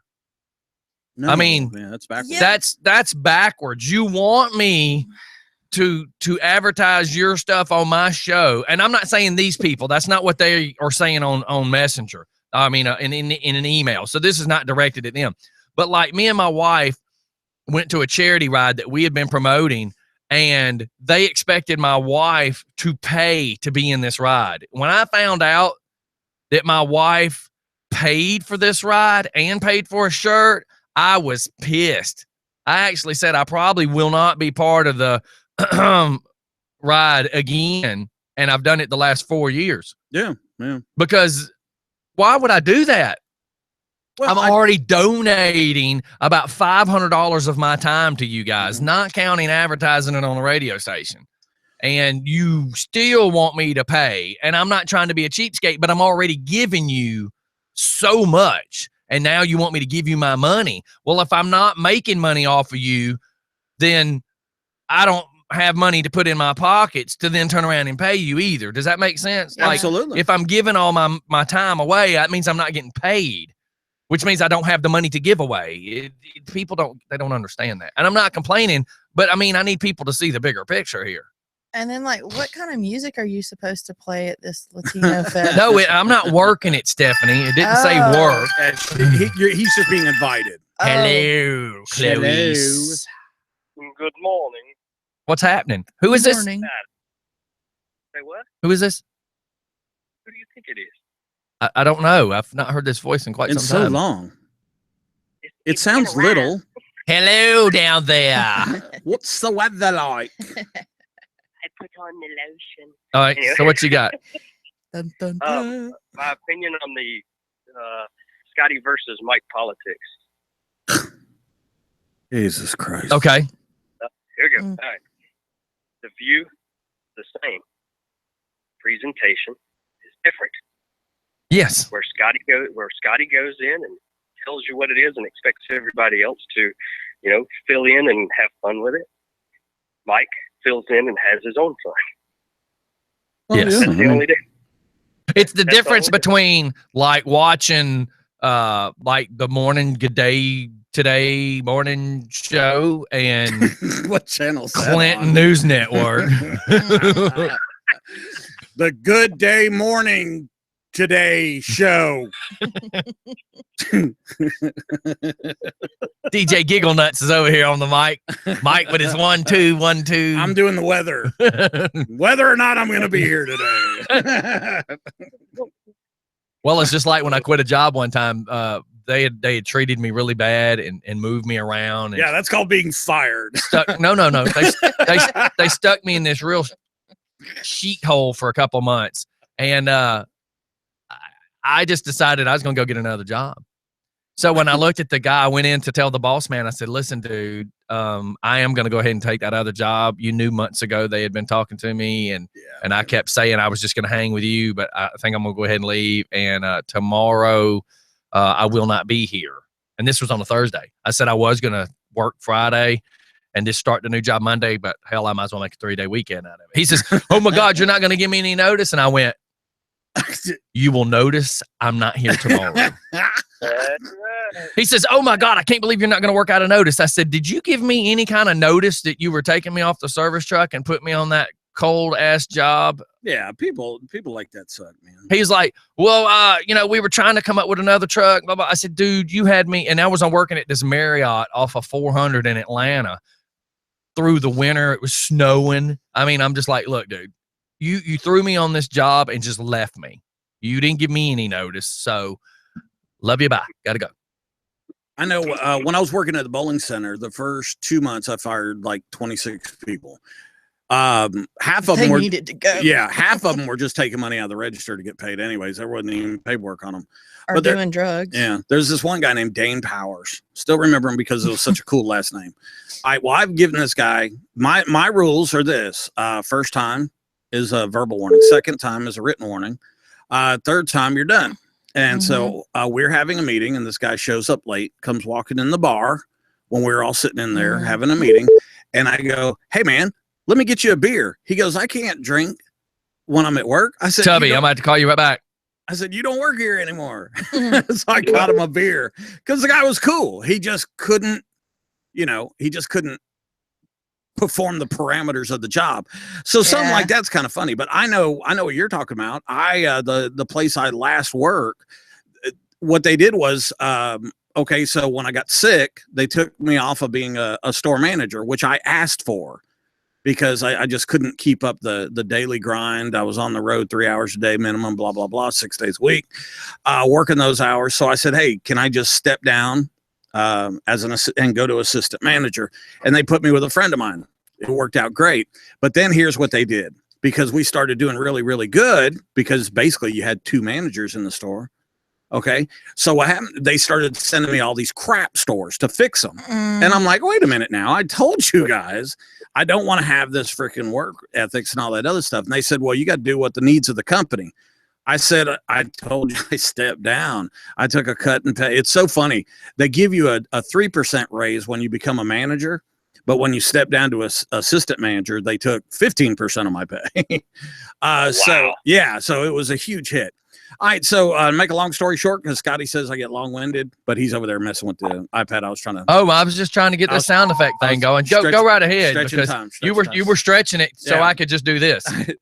All right. So, well, the thing about it is they kept sending me places, and then when I quit, they were like, "No way, dude. I can't believe you did that." I'm telling you, that's what they did to me. I drove to Tennessee and back, and you guys said you were going to compensate. Do you know what a buck hoist is? A buck hoist? No, I do not. A buck hoist is an outside mounted elevator. Oh, okay. In other words, as they're pouring the floors on the hotel, and there's no skin, meaning no outside, there's no interior walls. It just looks kind of like a parking deck with no walls. Yeah. The buck hoist goes on the outside, and it's a caged elevator that just mounts to the side of all this, and they just keep adding height to it as they add floors. So because the guys were, there was one guy running a buck hoist, and if I needed wire nuts, I had to go back down to the job trailer. Well, the buck hoist guy was complaining because he actually had to work. So they said, if y'all need something, unless it's too large to carry up and down the ladders, you can't use the buck hoist. Right. So if I needed wire nuts, I had to go down these ladders that were made out of 4x4s that were almost straight up and down. And I was on the 10th floor, and I would have to climb 10 flights of stairs to get downstairs just to get some wire nuts. It would take me 30 minutes to go get wire nuts and get back to where I needed to be. Oh, yeah. And then they wonder why I quit. You stuck me out on that job, and then you have the nerve to ask me why I'm quitting. Are you kidding me? Yeah, I've been a supervisor. You've been a supervisor. Steph, you've been a supervisor. Yeah, I ran 30 guys. Have I still you worked at the electrical place. Have you ever put people in what in hockey called a pinch play? I wouldn't put anybody in any situation I wouldn't be in. Oh, I know. Oh, no, that's cool. I'm talking about a pinch play. Put them in, gave them the crappiest shift. Yeah, to see if they would quit. Yeah. No. But see, I didn't do that because what I did was when I learned that you were not a guy that wanted to work, I would just expect you to work like everybody else. So that you couldn't, don't speak yet because I see you're fixing to do that. I wouldn't put you in any situation that everybody else wasn't in, because when you got ready to quit, I didn't want you to go, I can't believe he's done this to me. And it would cause other people in the company to complain. I would make you work just like everybody else so that when you started bitching, the other 28 guys would go, shut up. You're doing the same thing we're doing. And then that made him look like the bad guy. Does that make sense? Yeah. Now I will say, when I was a supervisor at Kroger, I had a particular bag boy that would get on my he would get on my last nerve because he was never where I told him to be. He was always just doing his own thing, goofing off out in the parking lot, flirting with the women. Oh my God. I was young, Stephanie. Hey, she said flirting with women. She wasn't talking about you. I always made him clean the bathrooms. Oh my God, are you serious? Yes, I always made him clean the bathrooms. That's how you get your cars keyed. That's how you get your windshield smashed out. See, that's the difference of your world and construction world. Because let me tell you something. When we did that Marriott job, that was the last big one I had to do before I went back straight service. We were parking behind one building and having to walk like 600 yards and then cross this street. And we're right off Piedmont in 400 area. So we couldn't even see our cars. You piss off a guy, piss the guy off and let him quit. because either at break time you're going to go to your car, at 4 o'clock you're going to go to your car. But one of them times when you go to your car, something's going to be tore up. Yeah. You don't do that. You just don't do that. I mean, that's just the difference of the respect level. You know, like me, I didn't put anybody in a situation I wouldn't do myself. Oh, I would have cleaned the bathrooms too. But you the thing did. about it is, though, he goofed off more when I had him cleaning the bathrooms. So then why did you put them in the bathrooms? Because I didn't realize he was goofing off more until one day. That was the question. Like, why did you put him somewhere where he wasn't supervised if he was a goofball? Yeah, I snuck up on him one day when he was supposed to be cleaning the bathroom, and he was outside smoking. And I was like, why? So look, Brett said, I just point blank told one of my former employees that my eyes hurt and I didn't see my ace coming back to work for them. So how about one of my friends, Clay, had looked over at one, and we were, me, Clay, and John. John was the owner. We were all really, really good friends, but we would get burned out on each other.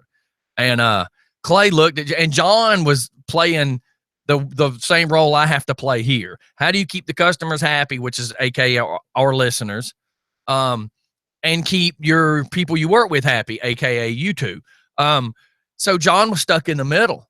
So one time Clay says, I'm out of here. I quit. And John says, Clay, you're going to have to put up with crap no matter what company you go to. Now, you just need to grow up a little bit and deal with this. And he goes, no, I don't.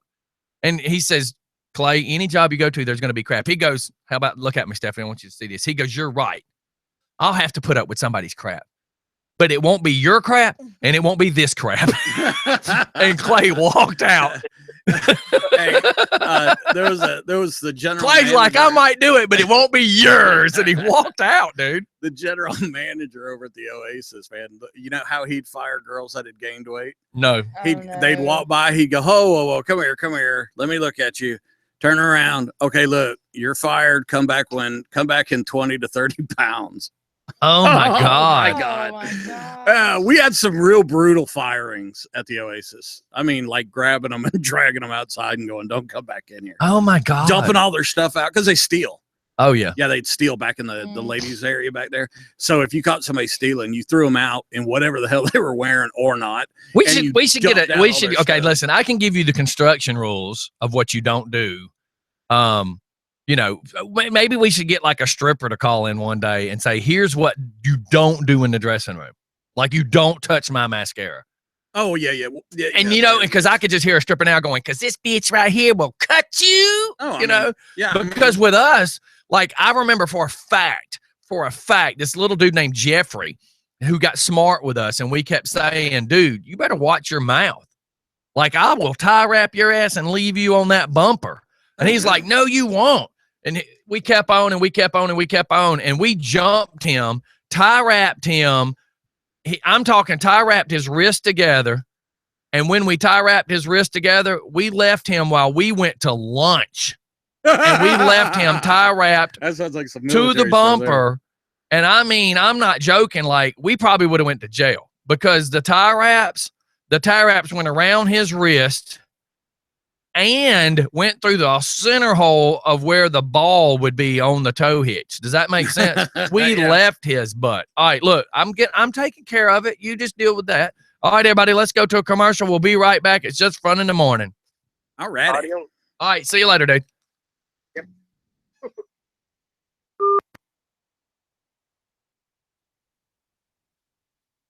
Get out there and deal with him. Do you want a dancer to come on the show?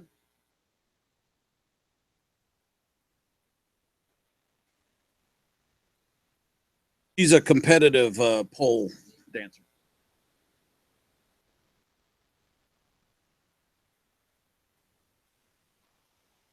I was trying to take care of what we needed.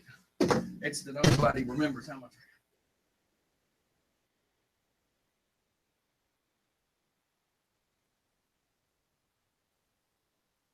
Come on, Bella.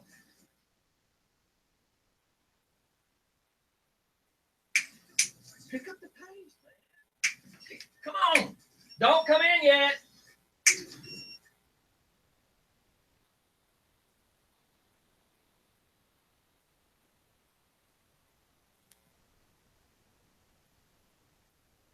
Suave.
Here.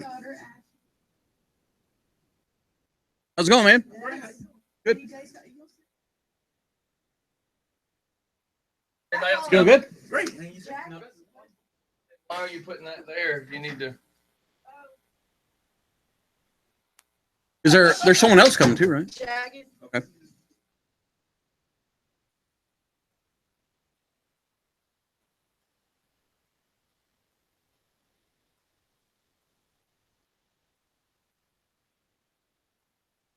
You gotta come on the 22nd.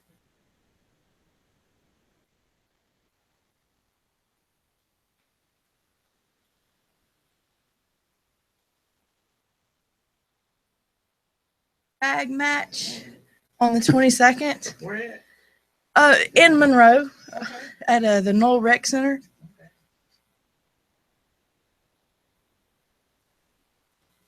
Monkey Town.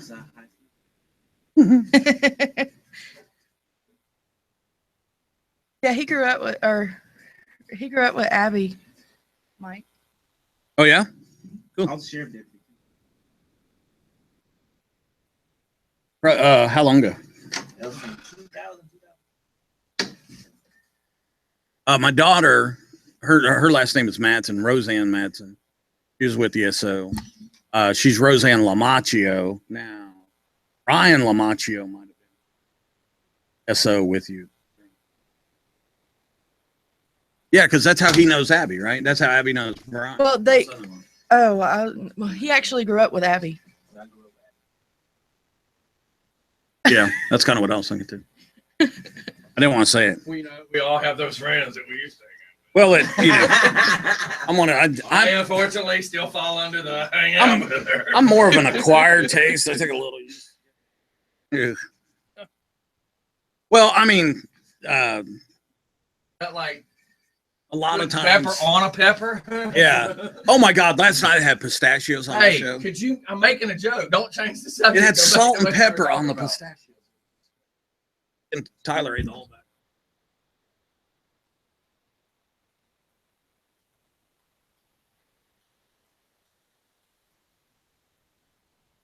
Oh, you do. Don't act like you're not. How do you not be that guy? That guy, because you yelled at me today. Who yelled? I have not yelled yet. You know what? You are acting like a little girl. You know it's all being. I'm writing down. Nobody has yelled. For the court case. The court case. I don't want him to have to be like Jeff Mathias. How long were you on the air after I left? What, 8 minutes? And this knucklehead is going back and forth trying to find it. All right, I know it's here, Scotty. I know it's here. Play it for 8 minutes and find out where it is, Jeff. Back and forth, back and I know it's here. I know it's here. You're making pig noises. I know it's here. You're a Muslim hater. My grandmother's religious. She can't even say butt around her. Dude, what if you say, hey, I'm going to the let store, me ask a but serious. I'm going to swing by Wendy's first. Hang Does that on. offend her? Hang on. We're gonna go back because I got to pick on Jeff Mathias for a second. I mean, that was the dumbest. Did you notice? I just kind of Yeah. Seriously, 8 minutes. Why? Here's.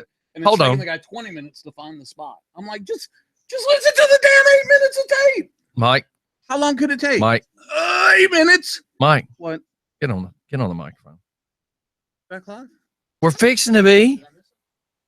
Did anybody? Didn't you just say You're supposed to do that, Mike. You're the guy sitting next to him. Girls, I am not putting my hands between his legs. Oh my God, Mike. Just do what you're. You know why. Oh my God. Mike. Right. Just because everybody's in the Navy doesn't mean they're all girls. Tyler wants to go in the Navy. He wants to be a corpsman. Shh. He just likes the All whole. right, we're back, everybody. And Jeff Matthias and Mike are both idiots today. I just gotta. You are an idiot. I just gotta point out. Mike's over here making a big deal about Jeff's yesterday, but I'm still laughing at because he says he told me she was super religious. If somebody was super religious, why? Would you ask you? Oh, why would you have me try to call her? Yeah. Hello, Mike. Do you know a Catholic priest? Should I dial their number as much as I make jokes about Catholic priests? Hey, military Mike, I got a good idea. Why don't you judge this beauty contest for us? Just the bikini part. Yeah. No, that's going to go over well. Why would anybody ask you to do that? That's going to go over well. I want you to go to the senior citizen, though. I heard they're doing a bikini contest. Yeah. That's going to go over well, right? I'm going to go in there. They're doing a granny painting contest. How high do the waistlands get to go? And where are mine, right? I mean, it's people. And here, let's bring up the fact my that grandma wore a one-piece bikini, and then I realized truthfully what it was her granny panties with suspenders. Oh my gosh. Because they say as you get older, your panty line goes up. So truthfully, it looked like a sack with suspenders, dude. Mike's got this ugly image. Hey, baby. All right. Sexy girlfriend. Oh my God! You said that your grandmother was wearing a one-piece bikini. Well, it was granny Going panties. in the book, bitch.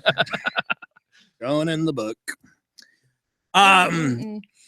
Okay, real quick before we introduce our guest and all that other stuff, I have to point this out. There was 8 minutes after I left yesterday and when the show stopped, okay? Jeff Matthias, you dumbass. It took him 20 minutes to find it in 8 minutes of tape.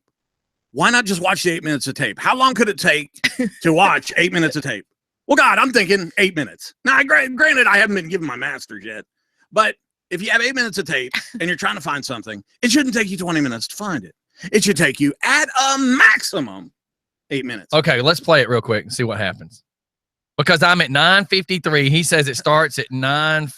I'm at 9:53 and 52 seconds. He says it starts at 9:54 and 15 seconds. Here we go. The show's Look. I don't want to leave Or do your Shrek voice. the show. No, Listen. dude, This is yesterday's show that Mike missed. I'm sorry I missed your call. Please leave a message. Now, supposedly this woman's super Let's leave religious, Thank you. but nobody told me that. At the tone, please record your message. When you have finished recording, you may hang up or press 1 for more options. Oh, yeah, I was trying to get a hold of Miss Adorable. I heard it's your birthday. Hey, get off that damn pig! I can't believe him over there. Quit trying to hump the pig! But that is. You have a great birthday. I can't understand where that came from, by the way. I don't know why I did that, but it was top notch. Why don't we get that? Where'd that go? But nobody told me she was religious. Okay, and like you said, wait. Unless she's Muslim, why would she be hating a pig? I love pig. I love pork products. I bet she had bacon this morning. I swing by Sonny's twice a week. Stephanie. Alrighty. So I don't know why that squeal like a pig thing came out. I don't know. Get off the pig. But again, if you knew your mother-in-law, oh, wait a minute. You're married to this woman, right? You're supposedly knowing who your mother-in-law is. How did you, was you purposely trying to get ungifted for Christmas? Like, why did you send me to wish her a happy birthday? I know what. Stephanie, do we want to piss your dad off? Let me just call your dad. I mean, because that's how stupid that was. Yeah. Everybody knows when I'm trying to hang the phone up. I'm like, okay, we'll see y'all later because I'm doing like 10 things. He's like, well, I told you she was religious right before you hung up. Like, do you think I was listening to you? All I keep saying is, okay, have a good day. Bye, caller. I'm sorry. I'm trying to run a show here. All right. So live. So, in Stephanie, the why do you studio- keep trying to change the conversation? Do you feel uncomfortable? Wait, one thing real quick. He said, Jeff Matthias said that you can't even say the word "but" around her. So if I'm talking and I say, I'm going to go to the store, but I'm going to swing by Wendy's. Oh, you don't do that. Does that offend You her? don't do that. Oh, you can't say What but. is your other word? Get your thesaurus. What is your other word? Get my what? Thesaurus. What the am I going to bring dragons into this for? What are you going to say if you can't say but? Although I'll be going by Wendy. No, I refuse to talk like that around his grandmother. She wears a one-piece bikini with suspenders. With suspenders. God, that's gross. Really, it was shoelaces. They didn't have suspenders that day. That is gross. Yeah. It brings a whole new meaning to camel toe. Whoa! What did you say? Was you trying to say it was dry like a desert? Yeah, that's Mike's the about to FCC hurl. right there. That's the FCC. Just for fun. I'm sorry. Just for Fun Radio will be off the air. Just for fun during the investigation. Oh my God. All I got to say is y'all need to go through the class I went through at the most recent venture I had at the nuclear power plant. Well, we didn't get a DUI. We don't have to go. Hey, if you went to nuclear power, if you were around all that nuclear stuff, why is it that my testicles are the one that messed up? Look, I know how to open up cans without cutting my hand. I don't have to go to that class. How to board the short bus. They're malfunction. What did you say? Yeah, you need to go to Basic Comedy 101 because that wasn't even funny. Mike, we didn't even hear him. We couldn't hear him under you. Well, you won't hear anything under me. I mean, I did the one cheek sneak when the guest came in. Hey, could you stop so we can hear our I wanted to caller? blame the fart on the guest. Because if I farted, y'all be like, "Oh, Mike, you stink." So what did you say, Richard? Did you feel me? I was going to say, all I was going to say is y'all need to go through the class I went through at Vogel. It was sensitivity training. We weren't allowed to Did you just say it was? Wait, did you really call it sensitive training? Sensitivity. Am I still muted? What the hell?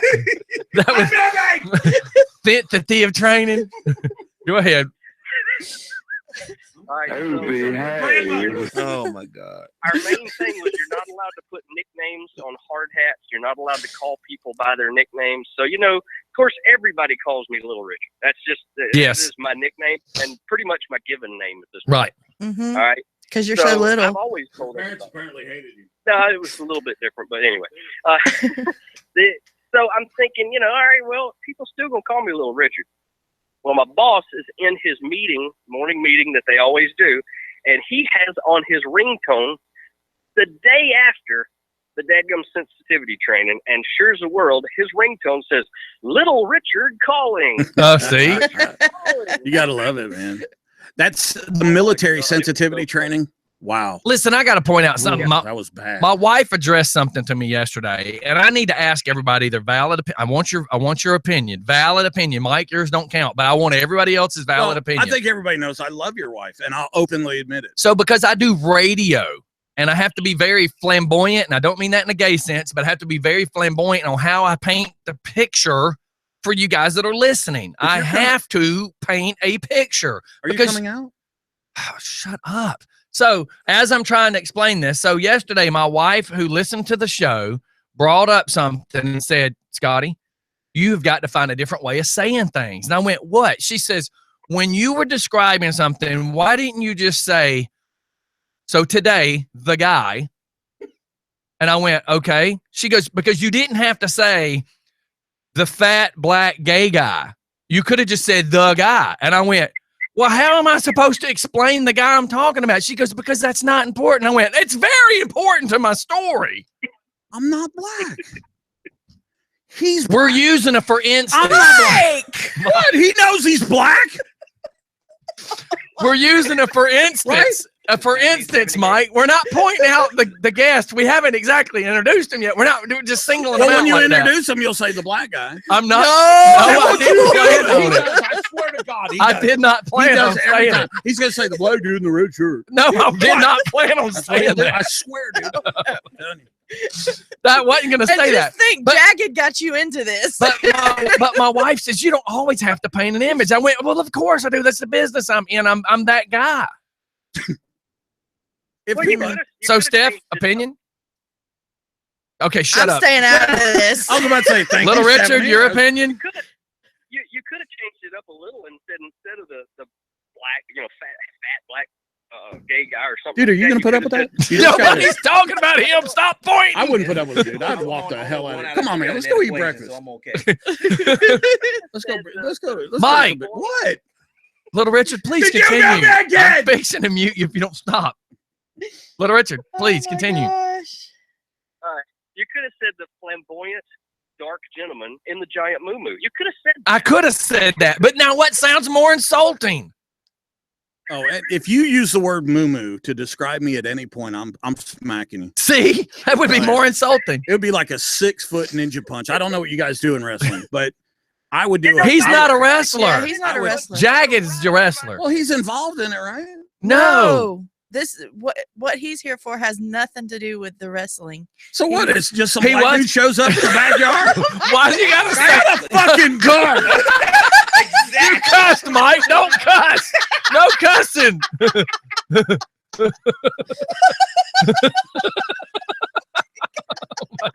the world coming to? Yeah, he did say he wasn't coming in the backyard until he knew it was okay. So Gotta make sure, man. Holy cow. What? You know, this show just went to the dogs. Okay, Richard, let us get to our guest since we've obviously been wasting his time for the last 15.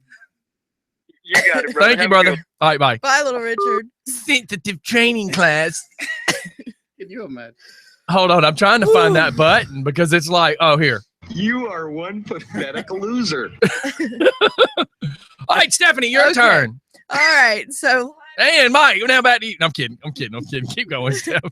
so live here in the studio with us, we have Anthony Ivory, who is the founder and the owner of New Rock Prep Sports Academy. I had to say that slow, which is a I would keep leaving out the prep. So anyways. Yeah, those big words. Yes, the big words. You know, it had a lot of syllables and there was more than 2 words. Burger King. You know, see if she gets lost. Anyways. It's only Tuesday and we're already crazy. Well, this is my Monday because I wasn't here yesterday. Well, that explains it all. Hey, there we go. Every day's your Monday. Burger King. So back to our guest. So the New Rock Prep Sports Academy, it's a facility in Covington. Yes, it's in Covington, Georgia, off Geiger Street, close to Oxford College. And what all do y'all do there for the kids? New Rock Prep Sports Academy is a school that helps young men for football and basketball to achieve their goal of playing college basketball and football at the next level. We help them get their grades up. We play over 45 college basketball games and get film on them and have D1, D2 coaches, JUCO coaches to come watch our practices and games. And we send them off to school after about 10 months. That's from the basketball standpoint. But football, they come in about July, and we have about 125 kids that are going to come in. They live on campus. We feed them. We house them. We teach them everything needs to be taught. We partnered up with Georgia Piedmont Technical College where they can get some college credits. And then after 1 semester, we send them off to a D1, D2 NAIA school. Hey, that's pretty good. That's pretty. And, you know, I'm kind of lost because I was going to say, is this like a summer camp kind of thing? But then I hear you saying it's got school involved. So it's like, well, that's pretty cool that it's helping them on so many levels. Yeah, keeps them off the streets, out of trouble. I'm putting your Facebook page on the Just for Fun page right now. So folks that are listening can go to it and like it, obviously. And I have to apologize. I seriously, I thought it was more like you were saying. I thought it was like a. Here's what it is. Him and Jagged have this love-hate relationship. Yeah. So every time Jagged's been on about one of his wrestling match, Mike and him have been at it like them two are going to get in the ring. Actually, they were supposed to one time. We don't see eye to eye because he's a cheater. He cheats. So that's the old Jagged. I told you he's changed his ways. So that's how Mike and Jagged are. Boy, when they get in here, it's 100% wrestling stuff. So he's been waiting for Jagged because he kept thinking Jagged was coming. He is trying to get here because he's actually the head football coach. Jagged is our offensive coordinator for our football team. Cool. Yeah, so we'll have to go check him out. Yeah, but on that's the where Mike's field. brain was. Mike's all about, man, you know what? He's been looking forward to seeing Jagged. He's got a secret man crush on him. He hasn't been telling us. No, We kind of know. That's but not a crush. I think you were looking forward to him being here. I'll crush him. You'll crush him. I'll crush him. You do know that he is one heck of a football player. Well, yeah, we're not playing football, dude. What do you think I'm conversation talking was for top today? rope, 6 foot ninja kick. Dude, you couldn't get on the top rope if me and Little Richard both was holding a ladder. Okay, look, I don't want Little Richard. You do know my that underside. those things are only rated for like 320. Well, I'm good. Anthony, correct? Is that Yes. you go by Anthony? Yes. This is a really cool website that you got too. I'm going to go ahead and post this on our Facebook page. But man, let me tell you something about websites. And I do all the social media kind of crap. This is nice and clean and easy. It's you can whatever you want, you can get to it. And that's I wanted to kind of make it user friendly. Yes, very much so. I love it. See, look at that. Bing, bing, bing. And that's perfect. And it's got a nice about us. It's got your phone number. You would not believe how many times people go, hey, will you share my page? And I look at it and I look at Scotty and I go, I don't really want to share the page. We've actually had people with websites that didn't have contact information on it. And it's like, our Facebook page, what we get? 14.9 million. Is that what it was? The views? I'm just going to say that. I'm just messing with you. I got you, man. I got you. It's either feast or famine. Yeah, it is. I love it. If I'm talking about his grandmother in a one-piece bikini, I'm good. Talk to the guest. I get muted. Hey, I need you to remember that the radio show is like an 1/8 mile track. You're supposed to go real fast, an 1/8 of a mile. You treat it like NASCAR, and you keep looking for the dead end. You just go way too long. Okay, here's too many laps. Just so everybody understands, I don't do anything fast. Well, that's not what we hear. Oh, so back to our guest. So what got you involved in all this? What kind of created this? I mean, you must have seen a need for it. I was a high school football coach and teacher. I was a high school football coach and teacher in the area for a very long time. And I saw a lot of our athletes not getting signed and going to college, right, or not even getting the opportunity because of their grades were too low or their ACT scores were too low and things like that. So I went and worked at another prep school 4 or 5 years ago and kind of got the gist of what they were doing and kind of say, hey, I can do this. I can provide this to this people here in the eastern part of Atlanta, because things like this is not on this side of town. Yeah. So I felt like the country kids, because I'm from Morgan County. The country kids. So I wanted to provide those kids that opportunity to live their dream, because I didn't get to live my dream because I didn't have the opportunity to do so. So I just went on to the military. So, but when I got out, I started doing these things. What'd you do in the military? I was in the Army. I know what I was a 92 Yankee. 92 Supply sergeant. Supply, yeah, because it used to be 76 Yankee. Mm-hmm. I was at Fort Bragg. I'm sorry to hear that. No, airborne. Yeah, I did 28 years. Oh boy, I wish I could have did that much. I only did 7. Yeah, I did 28. I was going for 30, but they kicked me out. Apparently, they say I'm crazy. It happens to the best of us. Yeah. Okay, so hey, I see. Now I don't know what the acronym stands for, but it's the red and white inter squad game on the 1st. Yes, we have a inter squad basketball game with our players. We have 12 basketball players all over the world. We have a kid from Nigeria. He's he's 6'10".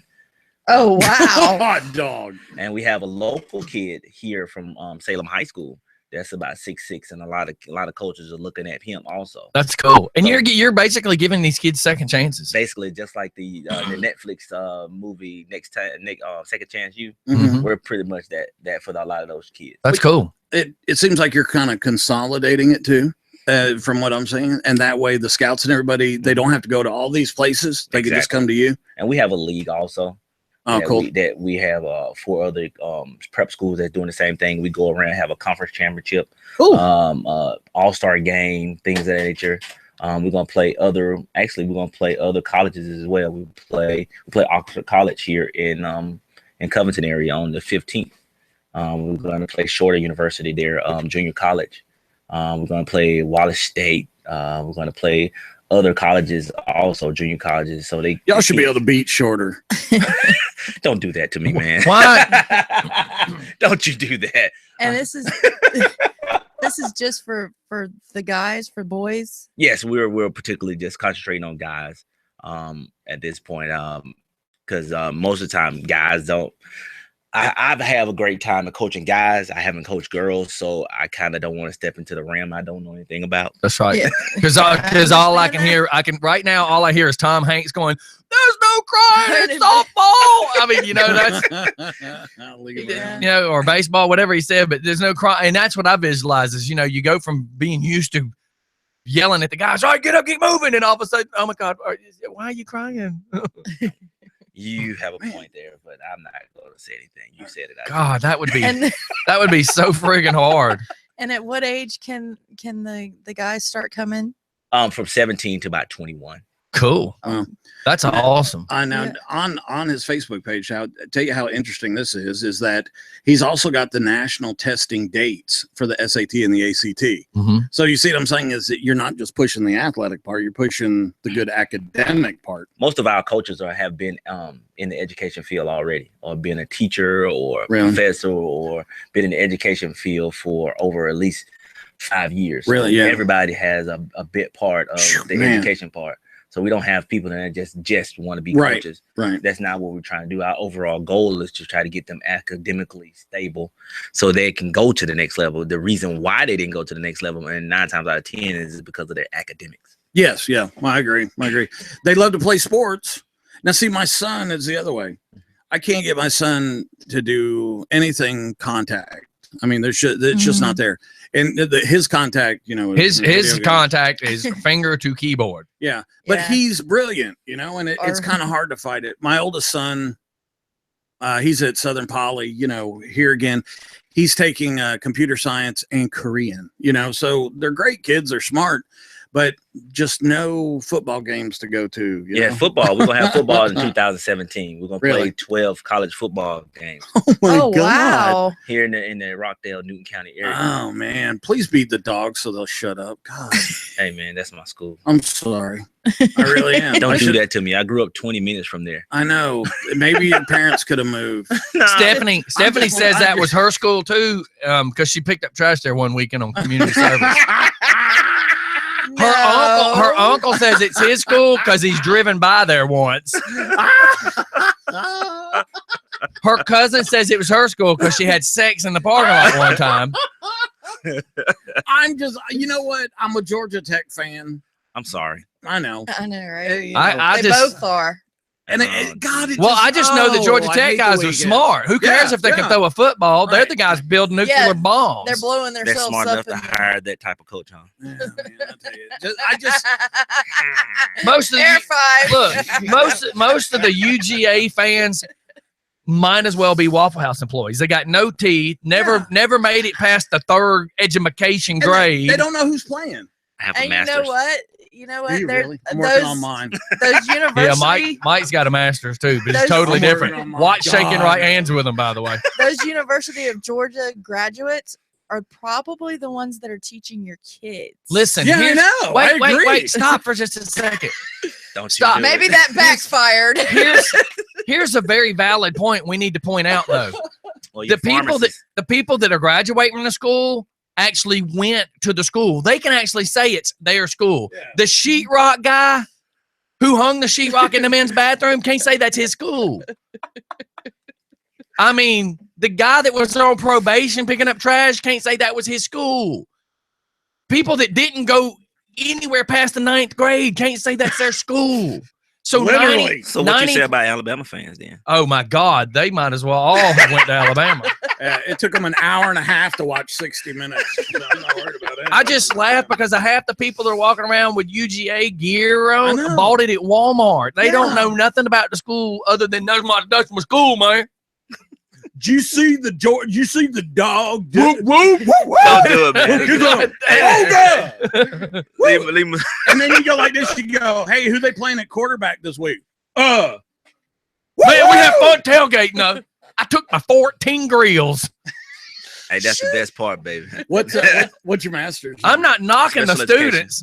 I'm sorry. Special education. Really? Yes. Yeah, that's where a lot of the special Man. education teachers around here went. I'm working on my master's right now, and let me tell you something. I don't want to see another book a day in my life. I had no idea. People that have doctorates. Oh my God. Oh, I hated school so much. I did that for the first could two never. semesters. I said I just threw my hands up. I couldn't really do it. hating The doctor life. program. I just I'm hating life. take a different breed to do doctoral work. Yes, it does. Yeah, it really does. But that is so cool. I'm sorry that you went to Georgia. And a master's degree is what? It's kind of like becoming ordained, right? $7 on the internet. No, that's not true. It's $12 on the internet. No, man, I have all the props in the world for you. A master's degree. A friend of mine, she was doing it in education, not special ed, but just education. And she's all the time, and I'd go, "Oh, suck it up, Buttercup. How hard can it be?" Oh God, Writing that thesis. At midnight on Sunday nights when I've been doing it for 9 hours on the computer. I'm just and you send it off, and your teacher sends it back and goes, has red all over it. Because I love when they do this. I love when they go, "Well, I don't understand that first question. First question, I just wrote 17 pages." So yeah, that's cool. Now I'm guessing you play sports. I played sports in high school. Yeah. Did you? Okay. You kind of give the appearance of being a like a referee or an umpire. Do you do that? I see a coach. I've been a He's coach. too nice. You're too nice. This is a different part of me. I This got is you. the I got business part when I'm trying to sell myself and my program. You're a nice guy. You got a good persona about you and all. If you were my coach, I'd be the guy that Stephanie was talking about. I'm a different person. I'd be out in the parking lot. I'm a total. I'm sure when he's out on the field doing what he's got to do. I'm bipolar when it comes to coaching. Stephanie's just so bipolar. Magnets stick to you? I don't understand. Stephanie's bipolar, just breathing air. I'm bipolar just when I take oxygen. Well, that explains the lack of. I have to turn that switch. Do you really? Yeah. When I get between the lines and coaching football. Yeah. Oh man, coaching football. I am a perfectionist. Really? I can't take dumb mistakes. Man. That's me. I can't deal with stupid people. I'd suck as a coach. Yeah, I was already a horrible boss on the construction site because I'd have these two guys, metal studs, have openings in them. You're supposed to pull this stuff called MC cable through, and it's flexible. And so it kind of gets hung up a little bit. Well, these guys, as you're pulling it, it's pretty loud. And these guys would stop pulling it for a few seconds to like talk about something. I'm like, hey, get his damn phone number and call him when you get home. We are here to work. If you can't talk over this, then you don't need to be working. So I'd like, okay, you go to that bathroom and work and you stay there. And they're like, man, you're treating this. I'm like, well, if you can't work and talk at the same time. So if I was a coach, I'd be rough. I was an assistant baseball coach out near Monroe actually, and man, I got to tell you, we had 12 to like 15s, and they are. I can't stand when an outfielder sits down out in the outfield. Like in between, something's going on, and they take a knee or sit down. Oh, I used to start running out there. Blue would be like, "Hey, you can't go out there right now." Oh, yes, I can. They'd see me coming, they'd stand up. And it's funny. Don't you have little quirks when you're coaching? And it seems like every season. I hate when they're running. I mean, they don't run on the field. They like walk and they go into the next drill. Military. It pops my top, man. I'm like, oh my God. Man, respect the field, man. Respect the field. First 2 years in the military, you run everywhere. Oh yeah, especially when I was in airborne school. I think I threw up my lunch like every other day coming out of. What year did you go to jump school? Read at 98. I went in 83. Yeah, man, 45th Company. Huh? Hey, 97. Hey, loving the towers. I know, right? Hit the pole, man. Jump boots. Yes, we didn't have tennis shoes back then. We didn't have PT clothes. It was so funny that, whenever you went to a military school, they always sent you a packing list, not to jump school. They just told you when to show up. When to show up and get yelled at. When to show up, get yelled at. Everybody got tattoos. I didn't get any. I was afraid. I was chicken. Yeah, well, that speaks a lot. I got right in line. So you said football is coming on board in 2017. Yes. You have basketball now. Mm-hmm. What other sports are you We're just gonna concentrate on football and basketball. We may, I was gonna say that's 2 leading right there. yeah, two leading thing. We may bring in soccer by year 5, but 2 things that we're gonna kind of concentrate on now is football and basketball. Because basketball, we're gonna have next year we're gonna have 2 teams instead of 1, and that's gonna be right around 30 players. And then football, we're gonna bring in about 125, but probably 30 gonna go home. So when did you start? He said that very process of elimination. Well, he's probably done it enough that he knows. You know, very matter of fact. It's a weeding out process. Yeah, and like my grandfather always said, if it was easy, everybody would do it. That's right. Sir. Yeah. So when did you open the academy? I opened the academy. This is going to be our first year. I've been doing this for 4 years already. It's been 4 years in the making. I started everything as a special needs advocate, advocating for kids with special needs in the school system. And I took it from there and I made it a after school program for kids with special needs. And then I took it there and I made it like a summer camp for kids with special needs with any other kids also. But I just specialize in kids with special needs to come in and have a good time and stuff like that. And I use that as a platform for me to do my other passion in sports. So education and sports. And I kind of combine the both. And we're starting off this year with our basketball program. We have a great basketball coach, Coach Jonathan Nelson. He coached at Morgan County High School and when they won these last 2 or 3 state championships. So he's going to be my head coach. And Coach Green, he's going to be one assistant, and Coach Butts is another assistant. So we have 3 basketball coaches that played at the next level also and coached.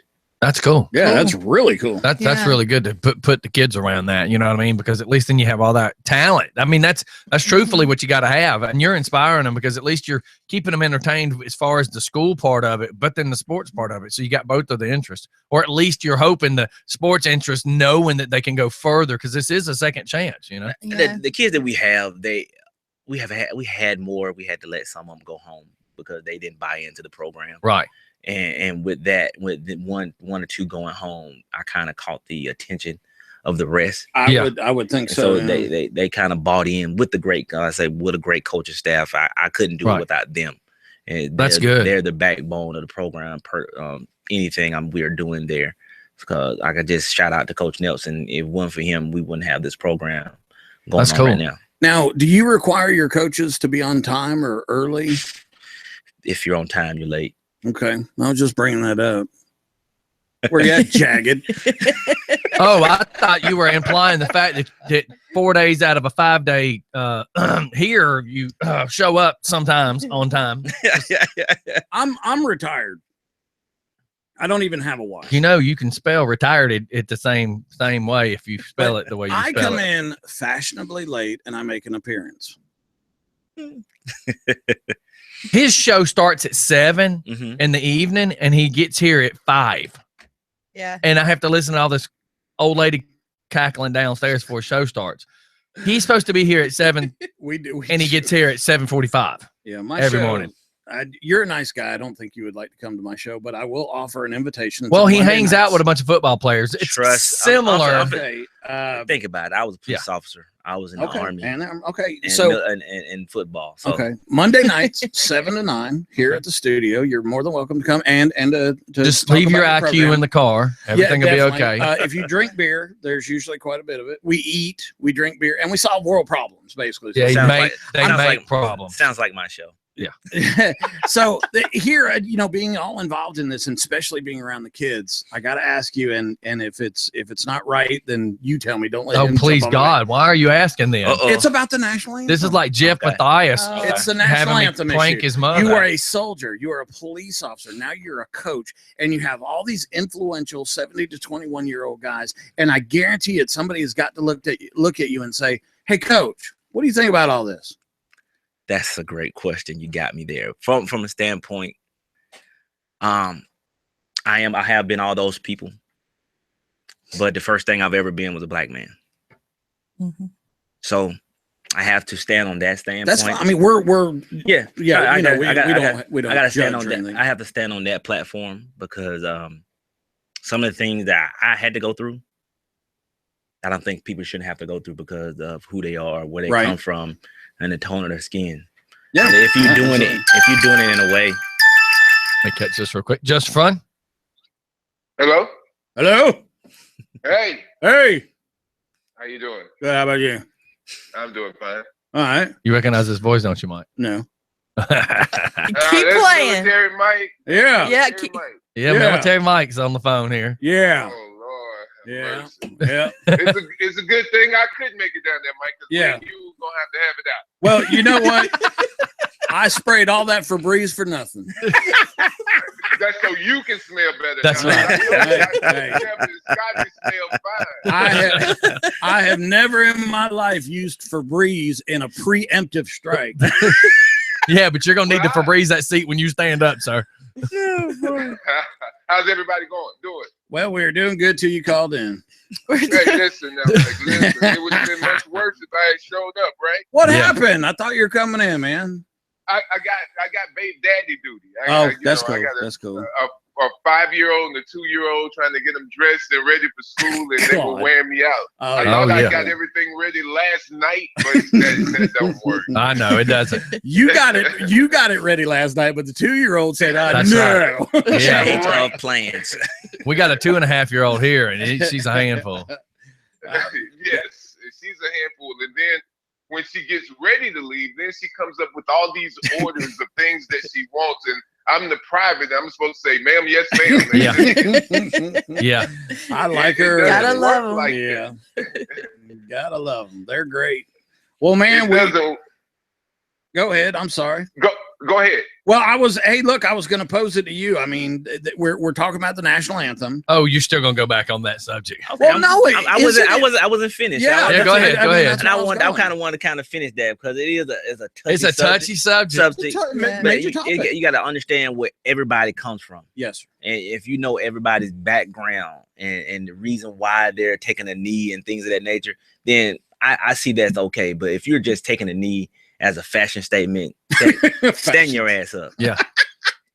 If you don't have a reason to take a knee, or you just doing it for to bring attention to your brand, right? Stand your ass and that's what bothers me with what started all this, because this guy never lived the life that he's trying to. Yeah. I mean, because I grew up. I mean, you grew up Morgan, but I grew up right at Glenwood and 285. I mean, he did too. We saw the world where we were a small percentage of the world. I mean, a small percentage, and it just trips me out that this guy who doesn't know what any poverty is decides he's going to be the voice for poverty. Now, can I jump in? Yeah, no, go ahead. You're a caller. Let me jump in. Go ahead, Jack. I have to somewhat disagree with that, because just because you didn't live the life of poverty doesn't mean that you can understand what people that live in poverty, or just people of color, have gone through in the first place. Now, I'm a military man. I'm a United States Marine. I have no problem with the fact that they take a knee, or they do what they want to do, because you got people that burn the flag, you got folk that do other different things, stomp on it, step on it, do what they want to do with it in the United States, because that's what the military goes to war and fights for them to have that freedom.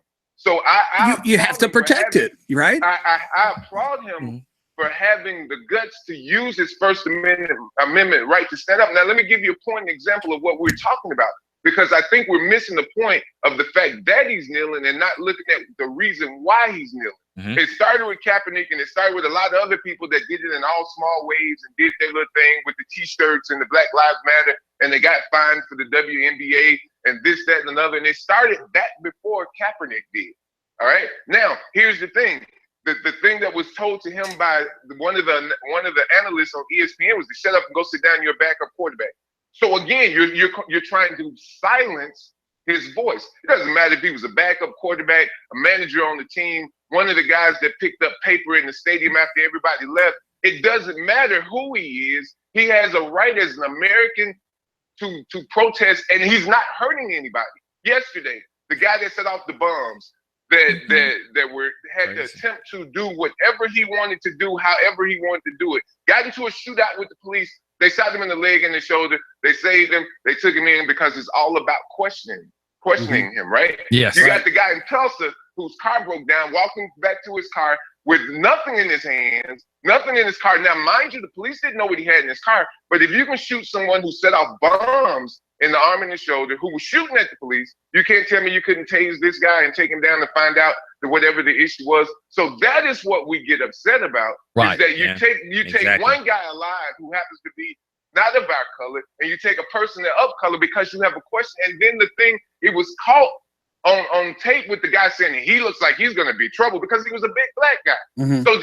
So now all big black guys got to worry about, I might be shot dead even with my arms up in the air. And at that particular time, the only thing that was going on with him was his car stopped on the side of the highway. Right. So that's what we're upset about. You can shoot us dead, but everybody else you can find a way to take alive.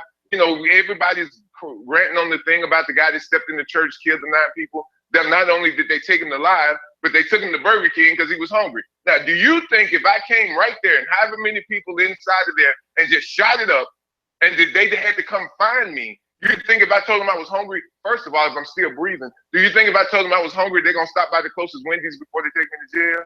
I can't believe they took anybody to anything. I would have did the drive-through for you. Oh, thank you. Is that military, Mike? Yes, of course. Hey, that's what us military men do. You're a Marine, so I'll talk slow. Oh, but That's another thing they go back and forth about. I want to point out one thing real quick is Jagged, I hate you because here you are, a big burly black guy, and damn it, you're smart. You're just killing my whole impression of you. I told you. You just did like 5 minutes of a completely great stand on people. It's true. And so what you just did was ruin every horrible joke he's ever made about you has now been erased, and he now just dumped that file of I got this jab I'm going to use, and now he's like I can't use it now. Eloquent. I'm just being honest. We just have to be honest about the situation. Now, the second argument is that we have black on black crime, which we do. We do. And we tend to kill each other for the smallest of things. But you know why we do it? One of the reasons, first, the number one reason is stupidity. And I'm going to say that from the door. Amen. But the second thing that we do it is because, see, I grew up in the inner city of Chicago, and I know when you have no hope and you see no hope, but you see all these things, I can't get a job, I didn't go to school, so I'm going to take what I want. Right? Yeah. The same opportunity has it serious, not just by mouth, but the same opportunity has to be there for us, people of color, that are there for everybody else. See, now, like Shannon Sharp said, get rid of affirmative action. I agree with that. But don't give me a job or give me an opportunity because I'm black, but don't deny me either because I'm black. Just like what you just said, everything I thought about you, now you've proven it wrong. See, a lot of times we judge people based on the appearance. We get a preconceived notion of who that person is. Absolutely. And from that particular point, we put them in a box or we put them right there. And that's where we keep them until if we decide to give them a chance to show us something different. Yeah, give me an opportunity to fail like you gave the person before me an opportunity to fail. And if I can't get the job done, then get rid of me. But don't deny me an opportunity because of the color of my skin. Because that's all you see is the color of my skin. You don't know my character. You don't know my religion. You don't know, and these things are true. You don't know none of these things until you open up the door and sit down and have a conversation with me and see, oh, wow, it's something more to that black guy. He's not like the rest of the black guys. But see, then that too is a stereotypical racist thing to say, oh, he's one of the good ones. Hey, man, I got friends that are black. You ever heard that before? I got to ask Mike a serious question. Mike, I got to ask you this question. So all this animosity and all this hatred towards Jagged. Now, here's a serious question. I just got to, and there's an either or in some of these, or a yes or a no. You round them up. Mike, are you really not hating on him as much as you're jealous? A, because he's a good-looking black guy. B, it's because he's a very physically well-built black guy because he works out. Or C, because I saw him half naked in that locker room that time. And it wasn't you seeing him half naked in that locker room that time. I abstained myself. Yeah, one I feel I suddenly feel extremely uncomfortable because Scottie has given Jagged's physical appearance much more. What would you say? Remember, I have to paint the picture. I am abstaining. I am abstaining. Okay, So and I'm I do have a starting to picture see- of Jagged trying to take a swing at me in front of the logo. I'm just starting to see that So- Mike, now that Mike has got past physical appearance and he's actually hearing the intelligence, you are dumbfounded. Yeah, well, he did. You just thought he was a dumb wrestler. He did bring up a good point. He said that, Jagged, you said that before anything, it's like you're already in the foxhole, right? You're already at the bottom of the foxhole just because of whatever. But then people have to allow you the opportunity to climb out to like prove yourself, and that's a general statement. Which and I'm saying that shouldn't be the case. Absolutely. Home Now, of the free, land of the brave. That's what we see. If you demand patriotism and you demand that respect for the national anthem, then you're not getting it. It's not true. Now, here's my question. Here's my question, though. Why is the three of us right here, okay, me, you, and Anthony, why is it that we have a military background, but we don't see color? Is it the type of people that go in the military? I don't think so. I think it's the brotherhood bond that's made once you're in there. Is it the 8 weeks of basic training? I don't know. I did 16 weeks. I did 16 weeks in San Diego, California. Yeah. So don't put me down with the rest of the military. With the Marine Corps has always done more. That's just basic training. That's not you any guys training have to do after that. 16 weeks. We did it in 8. Yeah, so the I'm Department just gonna, of Navy had to do it. Yeah, you're a little bit slower. And the crayons. Department of the Navy. The crayons. It was the big crayons too. The big crayons. I'm sorry. I had to say that. I did.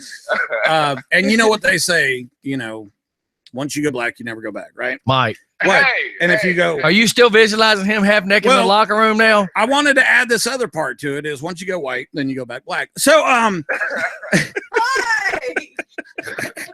wow. I think, look, Sergeant Major Smallwood, a friend of mine, he said, so we were talking about this and we were all talking about the same thing, is that like, people are always saying, my God, you're always defending the Muslims, and all that. No, I'm defending the Constitution that says, you know what, you said something about having, and I'm generalizing because Scottie will get mad at me, about having an equal shot at it, right? The guy that went to church and then the guy that got pulled over, two completely different situations, handled completely different. Well, I mean, for instance, think about the black gentleman that was taking care of the handicapped guy that was sitting in the street. Yeah, right. And sit over top of him. Right. And the guy's already throwing his hands up going, hello, I work for you. This is, and he still got shot. I mean, the guy that shot him says, I don't really know why I did. I mean, it's I do. I know why you did. Itchy trigger finger. Well, the thing that there's this little part of the Constitution that talks about, one, it's based on Judeo-Christian beliefs, okay, and this is truthfully what it says. In the eyes of God, we're all created equal. Okay, it says it a different way, but I'm doing the biblical one. It says, in the eyes of God, God is the ultimate authority on everything in my life. And here, let me explain something to you. It says we are all created equal. Equal. And what happened? What happened? Nice. Why is it like this? Why is a fat guy lazy? You see what I'm saying? I don't know, Mike. Why is a fat guy lazy? Okay, so you're a biker. You're a biker and you got tattoos all over the place. Do you hold up convenience stores? Stephanie. No. Yeah, you see what I'm getting at? When did this become so common? But here's something else though. I remember in the 80s that we didn't have. Can I say the media did this? Can I say the government did this? Because we didn't have these pressures on us like this. I mean, like when I was on Glenwood, everybody loved everybody. Or was I so young I didn't see it? If you had weed, we're friends. That's where I was tricking the question. Was I a teenager and I didn't see the pressures of adulthood? Or see that's what I'm getting at. When we're kids, we don't see color when we make friends when we go to school. No, the separation comes. The separation comes from home. It starts at home. You're not born seeing colors. No. With racism is taught. That's taught. Yeah, my 2.5-year-old doesn't see black or white. She doesn't know that. Man, he just made a good point. Racism is taught. See, here's the thing. through the media, even though we didn't have the media outlets in the 80s. I'm an 80s baby myself, meaning high school and college in the 80s. Even though we didn't have that, even in little pockets of certain communities in certain states that still had racism going on. I hated going to Mississippi where my grandmother and them lived when I was a kid, because in Chicago I was a star. In Mississippi, you couldn't be in certain places as a black kid or black man or a black person after dark. Rankin County, Mississippi, you couldn't go there after 7. You're getting stopped. What are you here for? This, that, and other. Right. Now, see, here's the thing. And then see, my granddaddy, he's 88 years old. I made that statement. It kills me to see people on social media talk about, well, we don't have anything to do with slavery. Slavery, you're talking about slavery back in the 1800s. How about in the 1960s when they were still hanging black people, when they were still beating black people, when we had to fight for the right to vote? That's something that's given to us in this Constitution that you were just talking about. Yeah, man.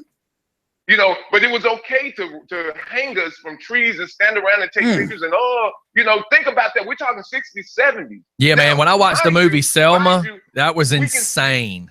Right. We can still go and fight for a country that we can come back to and be treated like second or third class citizens. Oh, yeah. Now, it was cool for us to go fight for the country, but come back out. You want to sit next to me? You can't eat here. Don't drink out that water fountain. You can go through the back. What the hell? How about this? The guy that played the sheriff in the movie Selma, we've had him on this show, and he explained to us, because of Oprah's pull for doing this movie, that they were allowed to see FBI footage that hadn't just been released to the public.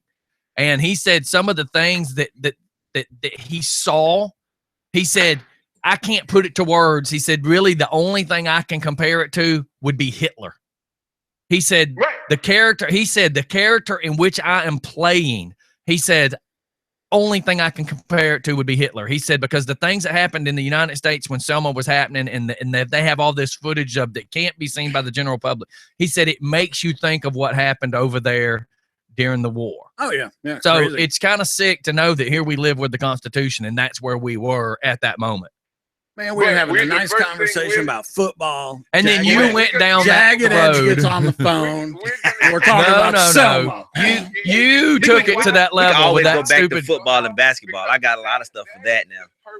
That is the purpose of New Rock Prep Sports Academy, is to give Thank you. Let's go that direction. To give some of these kids an opportunity to continue their college education, whether it be playing football, just the opportunity to go to college. And then football is the means, by the means which they get away, then we want to give them that opportunity. Because, see, listen, when I was in school, I know I lost a lot of kids to the street. And I know friends of mine that I played football with or against in the same neighborhoods that were better than me. But because they didn't have a test score or they didn't have a GPA, guess where they ended up? They were a Black Peace Stone, insane vice lord, a Black gangster disciple. We lost them to the streets, selling drugs, to the jailhouses, and to the graveyards. So this is an opportunity to give the kids a secondary, a 13th grade, so to speak. And it's a pleasure and honor for me to have an opportunity with someone like Coach Ivory. Now, you know how you meet people, and you from the time you meet them, you can tell that that's a good person and everything. When I sat with Coach Ivory to come talk to him, it was a wrap for me. It was just a matter if he would accept me. Now, I come from a school that it just didn't feel right. Now, see, that's an inside joke, on Coach. Yeah, now see, with me and Jagged, it was the exact opposite. You sit with somebody you know immediately that you don't like him. Oh, shut up. That's because he went to the Army. He ain't ready to be a Marine. No. That's the sound that Dookie makes when it hits a fan. Hey, is that like preschool for the Marines? Watch out. Here, I'm going to explain it to you, Scott. I'm going to say it like this. For the Marine Corps, it's pre-K. Hey, hey, Coach, we cool and everything. Were right. Hey, Coach, we cool. We cool and everything, but we're the Department of Army. What are y'all Department of what? We the Department of taking care of y'all. Department of Navy, huh? Y'all don't have your own group, huh? They used to always say first in, last out. I used to always go, yeah, because y'all got to get somebody to give you a ride. Exactly. We paved the way for the pre-K to go to lunch. That's right. So we're going to take care of everything before them, so that way they can go there safe and they can come home safe. Never mind how many lives we lose. as long as they come safe and they get the glory. But at the end of the day, that's how you got to take care of the big dogs. Right, you're right. You sit the other folks in Marine first. Corps is the number one. That's why they only take a few good men, not everybody. Well, well, it's that and well, the Navy just Crayola. wants a few good men. Yeah, Crayola. Some people just test over being. It's very irritating that they give you a box of 64 crayons when you first get to Marine boot camp, and none of you guys can keep all 460 crayons. 64 But that's crayons. true. That's true because we end up having to share with the Army and the Navy. What they say, the Navy give you all y'all stuff. Yeah. So you got. Isn't that your check? Didn't your check come from the Department of the Navy? You got to understand that comes from. You're kind of like the stepchild of the military. Navy. Yeah, it's like. It's like the Navy and the Air Force got married and had an illegitimate child called the Marines. We have to do one more thing, I guess. Yeah. The Marines. What are we going to do with all the guys that can't get in the other services? Let's come up with the Coast Guard. Let's come up with something else. The Coast Guard? The Mud Puddle Pirates, better known as the United States Marine Corps. Hey, let's So, break this up. So listen, Ding, we're ding the bell, going on ding the 10. bell. We're going on 10 o'clock. We got to wrap this show up, but let's cover some more stuff real quick about what the heck are you pointing at? I don't know what I wanted to make sure we got into this because on Thursday, October 20th, from 7 p.m. to 10 p.m., you're having a fundraising event called the Taste of New Rock. Yes. Live band with a DJ. Single tickets are $25, couples are $40, and 100% of the proceeds will go to the scholarship fund of New Rock Prep Sports Academy. What is that? Jack, that's Cabinet Doors. Jack's still working with the kids, man. Yeah, I'm still working. He got babies. Hey, I feel you, brother. I'm with you. The you. Capri Suns are in the refrigerator.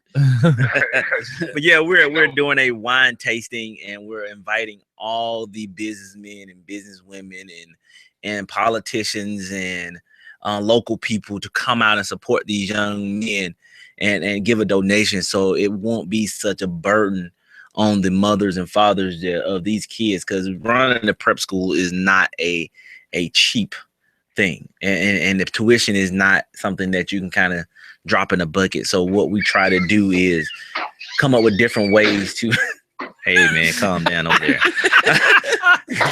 Weird, man. Come up with different ways to kind of offset the burden for the parents. And this is one of the fundraisers. So this money right here is going to go towards a scholarship for a football player. That's cool. Man, that's super cool. And Mike, make sure we get this information. Before you say anything, we also going to put our muscle where our mouth is too, because we're trying to put together a fundraiser, a weightlifting type fundraiser, powerlifting fundraiser, where we're going to try to get guys, including the coaches. Okay. Do 3 lifts. That's the bench press, the squat, and the deadlift. What we want to try to get people to do is donate, for every pound, total pound, the most that we do in each particular, 5 cents for every pound. Oh yeah. So that means if my total is 1,000 pounds, meaning between the bench, the squat, and then you basically pay what, $50 or something to that, and that goes directly to the scholarship fund. I would like to go ahead and take the first, kind of like stab at how much I think you will be able to lift. Coach Anthony, here's a quarter. Mike's gonna question if y'all do the Cheeto lift. I heard that there's $250,000, man. That's what it was. He just threw. I tell you what, let's get together after the show and talk about that. And I'm not going to be lifting or anything, but I can be there. I can talk to DJ Scottie about being there and all, because it sounds like a really good program. We'd like to invite you all out to our red and white game, inter-squad game, and that would be fun, man. That is going to be basically our first chance that the public will see our kids play. Very cool. Basically it's like a Midnight Madness, how like Kentucky do it, and it's an inter squad game. Well, I want you to understand. Are you going to cover this? If you keep up with all this, if I come to one of these events, I know this is going to be hard to believe, but I'm kind of loud and obnoxious. Really? Yeah. Really? I never would have thunk it. I know. Yeah. I know. But it's that UGA education years. I have been waiting on that one. I've just been waiting on an opportunity. The inter squad game is October 1st, and it says it starts at 7. Yes. So 7 a.m. 7 p.m. 7 p.m. Oh, okay. Well, they have it 7 a.m. on your your Facebook event page, just so you know. We'll make sure to change that real quick. Now, Scotty, Scottie, now I'm gonna go ahead and delegate the crew now, because also on October 1st, old Jag is back in the ring. So yes, and I'll be with you. Scottie, you got to go to the basketball game. Stephanie's gonna come down. October. Hold on. I'm going because October 1st I have a wedding. Yep. Friday. I have Saturday, October 1st. I have a wedding at Indian Springs. Yeah, I gotta. It'll be my last wedding for the year. What time's your wedding? I got a military event 6 o'clock. Oh. But I think I can get to the military event a little late. But we can still push these things. Oh yeah. Oh gosh, yeah. We got to get ready to wrap this up. I do want to say this. I think what's really cool is because where I was as a teenager, I was dyslexic. My teachers didn't listen. We were out stealing cars and stealing stereos and stealing wheels for cars. I mean, we didn't have money, so if we wanted something, we just went and took it, and it was a whole lot easier since my teachers didn't know how to deal with people being dyslexic, and the teachers didn't care to deal with it. They really didn't. It was a whole lot easier for me to just disappear. It was a whole lot easier for me to blend in with the streets instead of paying attention to school. So I really admire the fact that where I didn't have any teachers to give me a second chance, to make me feel important, to make me feel special enough to put in an effort to, I mean, who knows? Maybe I would have went to broadcast school if I just would have had somebody spend some time with me. So I think what you two guys are part of, and actually all you guys that are involved with this, I think what's really amazing is that you are giving people second chances to pursue a dream, because I'm chasing my dream every day. And I didn't have anybody to help me. I think it's really impressive that you guys are out there helping people. Well, thank you. I appreciate it, man. This is my dream. Right. And it's awesome. Giving kids a second chance and also living my dream of trying to be in the Arthur Blank of what I'm trying to do. Right. That's cool. That's impressive. Well, just call me Robin because I'm tagging along. No, you're Batman. Yeah, you're something. I just wanted to point out the fact that you had said you grew up, what did you say, Chicago? Yes, he grew up in Chicago. Okay, and then Scottie and I grew up in the same place. You know what's really, and I'm sorry, I don't know where you're. Madison, Georgia. Madison, Georgia. Okay. I grew up in Scottsdale, Georgia. Scottsdale. I know you were here. The thing that scares me is that, and Scottie, I'm not sure the exact age, but by 12 years old, by 13 years old, I'd already had a gun stuck in my face. Okay. It was a small little stub nose revolver. I'm not going to lie. I was doing stuff I probably shouldn't have been doing. And the guy just took my money. I started raising Cain about it, and he just stuck a gun in my face, telling me to go away. But so I think that at that point is where my decisions started to have this whole life or death ramification or result, that I took into consideration. What you guys are doing, you guys are taking that away from kids. You see what I'm saying? You're taking away that, oh my God, if I go out there, I got to deal with guns and all that. But you're also, you're putting them in a different situation. You're putting them a positive, because academic, a positive sports, a positive, you know what? That's one of the reasons why we build up in the military. Is because when you're built and you're feeling good, you make good decisions, you sleep well, you're in a positive situation, you make positive decisions. You're in a negative situation, a negative decision. Well, I tell people every day, I said the best, like for instance, let's just throw this analogy out there. I tell people all the time, if you have a problem with cheating on your wife, you don't go to a strip club. If you have a problem drinking alcohol, you don't go to a bar. I said the best way to keep yourself out of a situation is to never allow yourself to be put into that situation. Amen. So if they're out playing ball with you guys, guess where they're not? Not on the streets. They're not in any of them other situations because they now have been put in this situation. And guess what? Now they're going to enjoy where they're at. Yeah, when I was on the phone talking to Jagged and he was telling me about this, I was like, oh, yes. We got to get y'all on and talk about this because, that's another thing that we at the radio station talked about. There's nothing for these kids to do today. No. Not like what we had. I mean, from we had more trouble. to do than we had time to do it in. Yes, and always something going. Hey, and while you guys are on the phone, you are doing some basketball stuff. Yeah, for basketball. I wanted to bring up, and it's going to take a second for me to scroll back. But Mike Myers has been sending us some stuff. Mike Myers. We need to make sure you guys all meet up. Mike Myers he's kind of the spokesman who speaks for Rockdale County. So anytime you see the sheriff's department on the news, he's the guy that's always speaking about it. Yeah, that's my cousin. Sunday, hot wife. the 2nd. So the good thing is y'all are doing your thing Saturday night, and then the next day on the Sunday, the cops in the community basketball event. Okay. So they're going to be doing that at the JP car building. So yeah. Well, West Avenue. Yeah. Yep. So make sure. Oh, that's right. Because you said you had worked with the county. So that's right. Yeah, I was sheriff deputy. That's right. I forgot about that. With the whole. That's why you accidentally know that little white vampire girl, Abby. And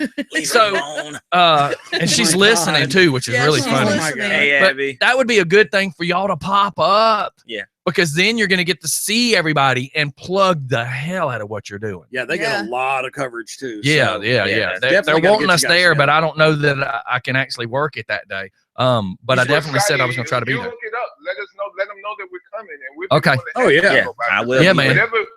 I work 7 days a week. Okay. Whatever we can do, you gotta understand that you ask, are we doing basketball things? Basketball is the bell cow of this particular program because basketball is starting first. Right. And so what we want to do is get off to a good start, and we want to be able to show that this is a positive thing that we're doing and not just something just to be doing it for ourselves. It's not about us. Yeah. It's about the kids. And see, we did one a year or so ago, and we had a lot of the players out, but we had the spectators. We had all the kids from all the neighborhoods come watch this game that we did over there at Pine Log. Yeah, I remember. So I was there with y'all. With, Commissioner Osnes. Yeah, and me and Oz were there doing that one. So what's really cool is this one, since me and Oz haven't got together to do another one, Mike Myers and the police department decided to put this, or the sheriff's department decided to put this one together. Mm-hmm. So the good thing is that means whether it's me and Oz or the sheriff's department, the neighborhood's still getting it. And that's what it's about. It's not about me or Oz doing it. It's about, can we make sure this happens again for the neighborhood? So I think it's really a cool thing. Abby says to tell Ivory, and she has that in quotation marks, I said, hey, and love hearing him on the radio. Oh, that's my girl. So, well, I hate to wrap us up, you guys, but we got to start getting rid of the show. It's 10:07 now, but man, I'm glad that, and hopefully we have you come in more and again, a little more conversations. Yeah. Well, with this being said, I just want to let them know that at all our practices, we have college coaches now coming to our practices. We had Augusta University, Kennesaw State. Actually today, Florida Atlantic will be at our practices watching our kids practice. Wow. So pretty much every other practice, we have a college there to watch our kids one-on-one, face-to-face, so they can get an opportunity to go to the next level. Your location is where? It's 8134 Geiger Street, Northwest, Covington, Georgia.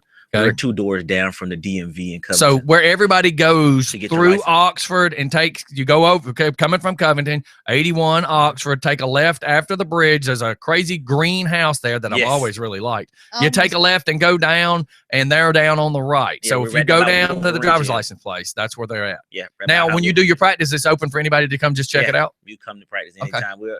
We're practicing in several locations. We have a location at Ebenezer Baptist Church. Thank you all for allowing us to come there to practice.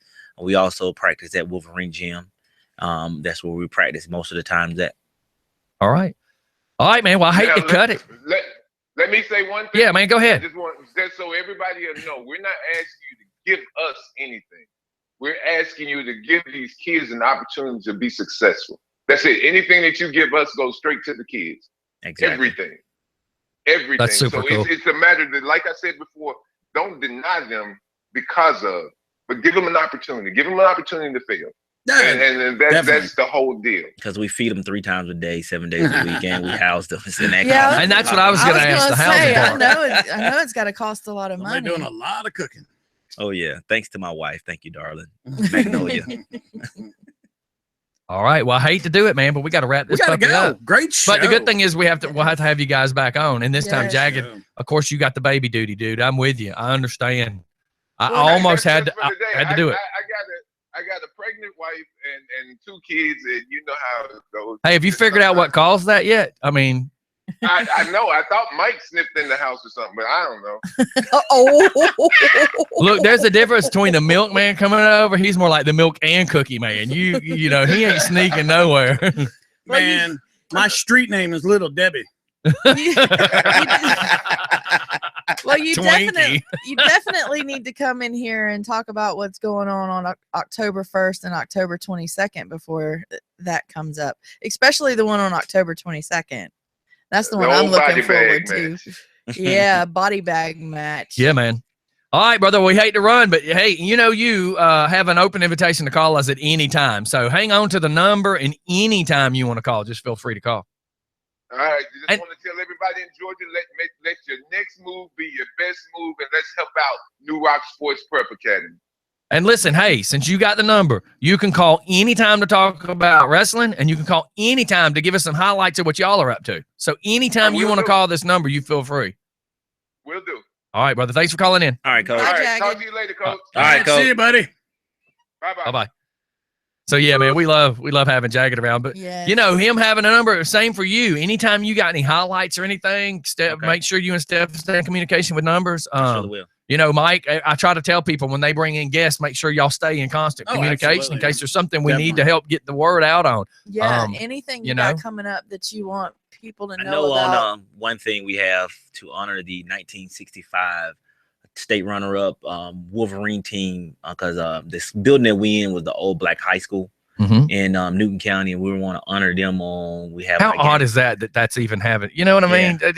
When I hear that, I'm going, God, how long? You know, I mean, it's just sad when you hear that. So in 1965, they were state runners-up, and so on our second home game in December, we're going to honor that team as a part of our halftime show. That's cool. That's really cool. So that's one way of trying to give back to the community, let them know our history here in the Rockville, Newton County area. That's awesome. Yeah. That's awesome.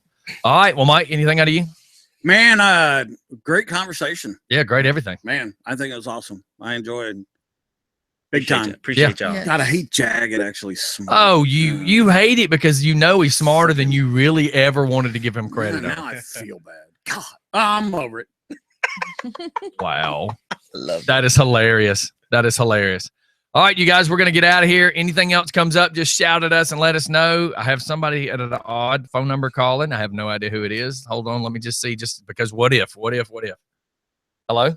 Well, and be sure to tune in tonight for the Angry American. Starts at 7 with Highway Jack in the captain's chair. What goes on Thursday nights? Ladies talk. You just skipped Wednesday. You know why? Why?